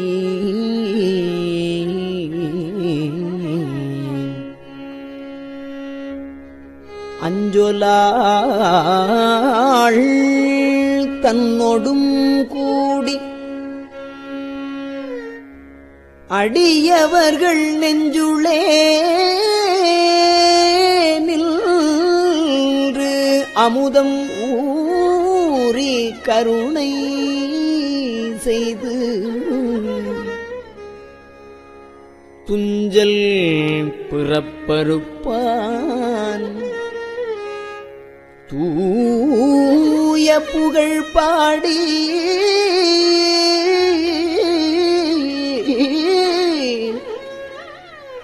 புஞ்சமார்வள் வளை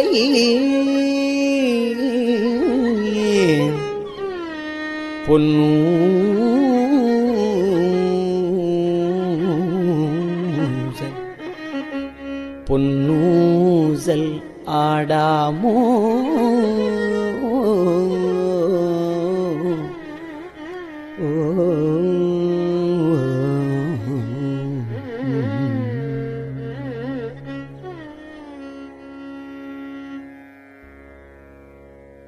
ஆணோ அலியோ அறிவையோ என்று இருவர் காணா கடவுள் கருணையினால் தேவர்குழாம் நாணாமே உய்ய ஆட்கொண்டு அருளி நஞ்சுதனை ஊனாக உண்டருளும் உத்தர கோசமங்கை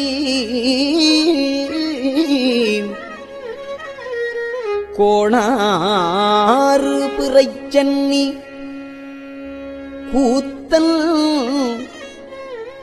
குணம் பரவி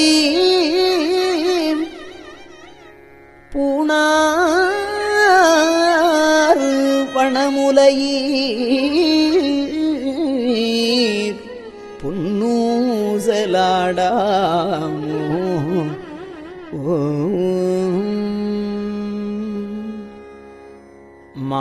மாதாடு பாகத்தன் உத்தர கோசமங்கை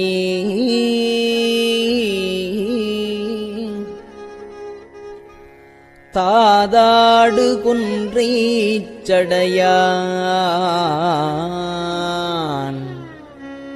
அடியாருள்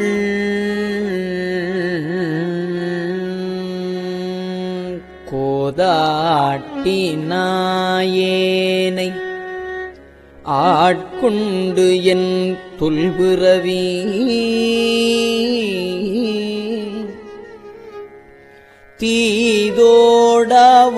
தீதோடவண்ணம் திகழ பிறப்பறுப்பான் காதாடு குண்டலங்கள் பாடி கசிந்து அன்பான்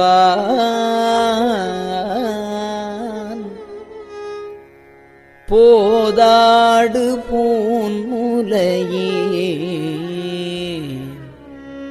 போதாடு பூன்முலையே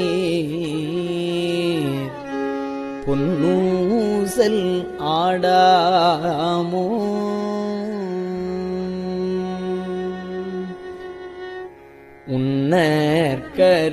உன்னற்கரியதிரு உத்தர கோசமங்கை உன்னற்கரியதிரு உத்தர கோசமங்கை மன்னி போலிந்திருந்த மன்னி போலிந்திருந்த மாமரையோன் தன் புகழே பன்னி பணிந்திரஞ்ச பாவங்கள் பற்றறுப்பான் அன்னத்தின் மேலேறி அன்னத்தின் மேலேறி ஆடும் அணி மயில் போல் என்னத்தன் என்னையும் ஆட்கொண்டான் எழில்வாடி பொன்பொத்த பூன்முலையீர் பொன்வொத்த பூன்முலையீர் பொன்னூசல் ஆடாமோ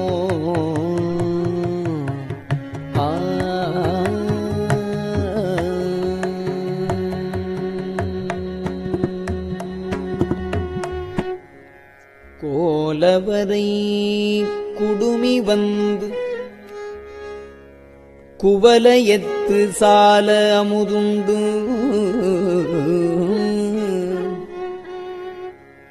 தாழ்கடலின் மீதெழுந்து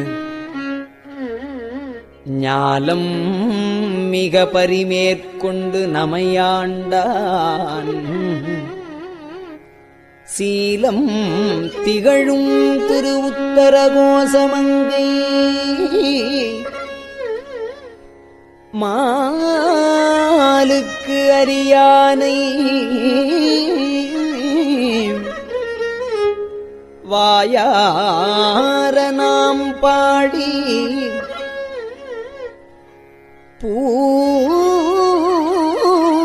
பூலித்து அகங்குழைந்து பொன்னூசல் ஆடாமோ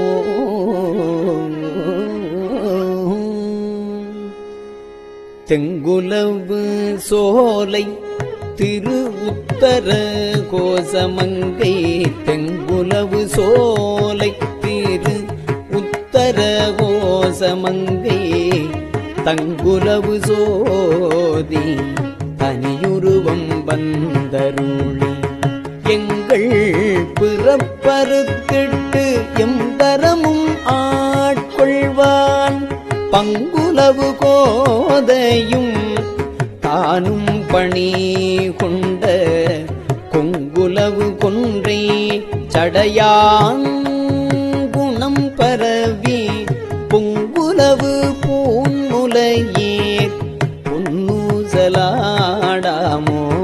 பொங்குலவு கொன்றை சடையான் குணம் பரவி பொங்குலவு பூன்முலையீர் பொன்னூசலாடாமோ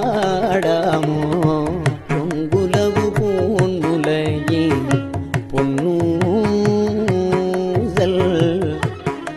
ஆடாமோ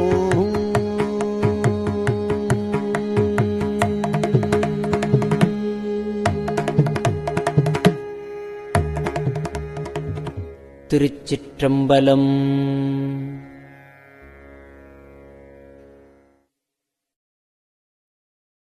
பெரியவா சரணம். இந்நிகழ்ச்சியின் அடுத்த பகுதி நாளை மாலை இதே நேரத்தில் ஒளிபரப்பாகும். பெரியவா சரணம். பெரியவா சரணம். பெரியவா வானொலியின் இன்றைய நிகழ்ச்சிகளின் நிறைவாக திருப்பொன்னூசல் வழங்குபவர் சத்குருநாத தேசிகர் அவர்கள். பெரியவா சரணம். திருச்சிற்றம்பலம். திரு பொன்னூசல் சீரார் பவளம் கால் முத்தம் கயிறாக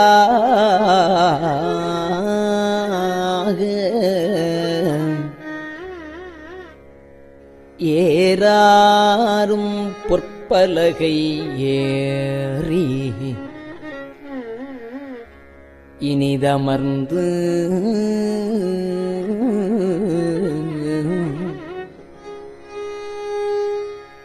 சீரார் பவளம் கால்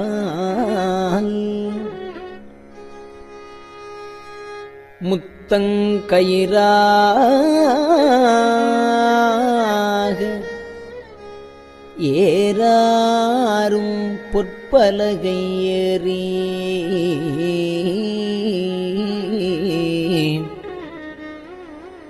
இனிது அமர்ந்து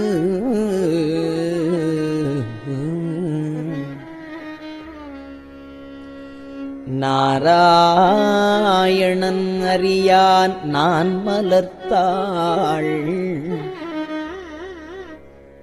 நாராயணன் அறியான் நான் மலர்த்தாள்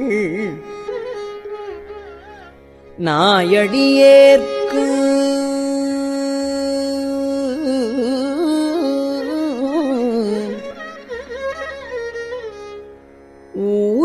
ஊராகத் தந்தருளும் உத்தர கோசமங்கை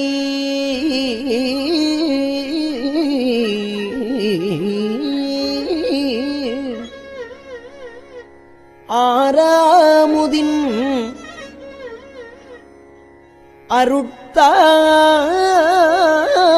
அருட்தாளினை பாடி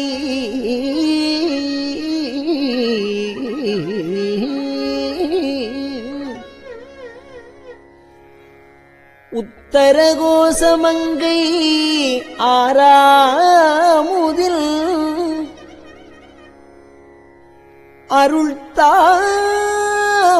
அருள்தாளினை பாடி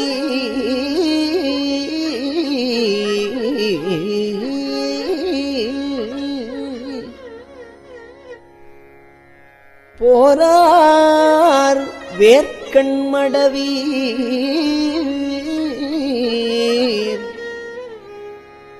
பொன்னூசல் ஆடாமோ போரார் வேர்க்கண்மடவி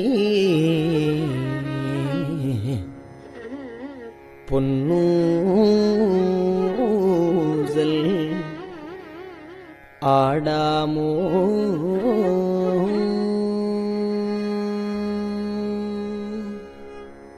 திருச்சிற்றம்பலம்.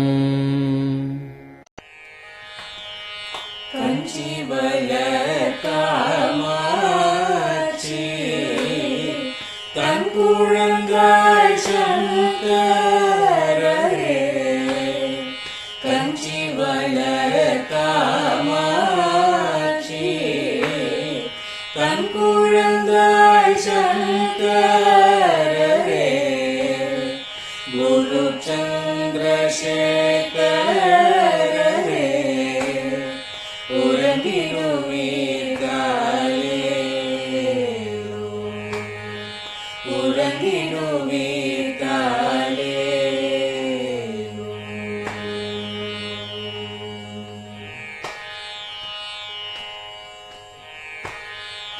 ஆதிகுரு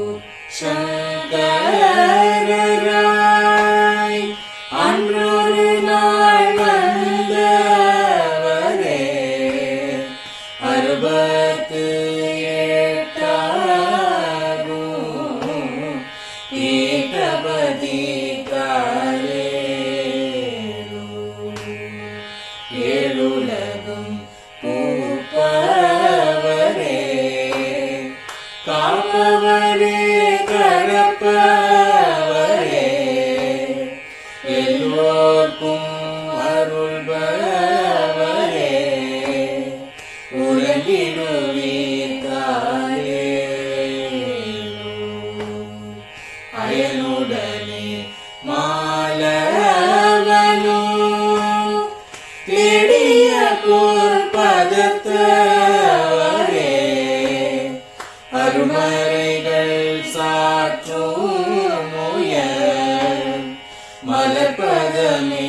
தாயே முக்தி நிலை எய்திடவே சக்தி தரும் சத்குருவே முக்தி நிலை எய்திடவே சக்தி தரும் சத்குருவே நித்தமெங்கள் நாவீசையில் நித்திரை கொள்தாயே நித்தமெங்கள் நாவீசையில் நித்திரை கொள்தாயே நித்தமெங்கள் நாவீசையில் நித்திரை கொள்தாயே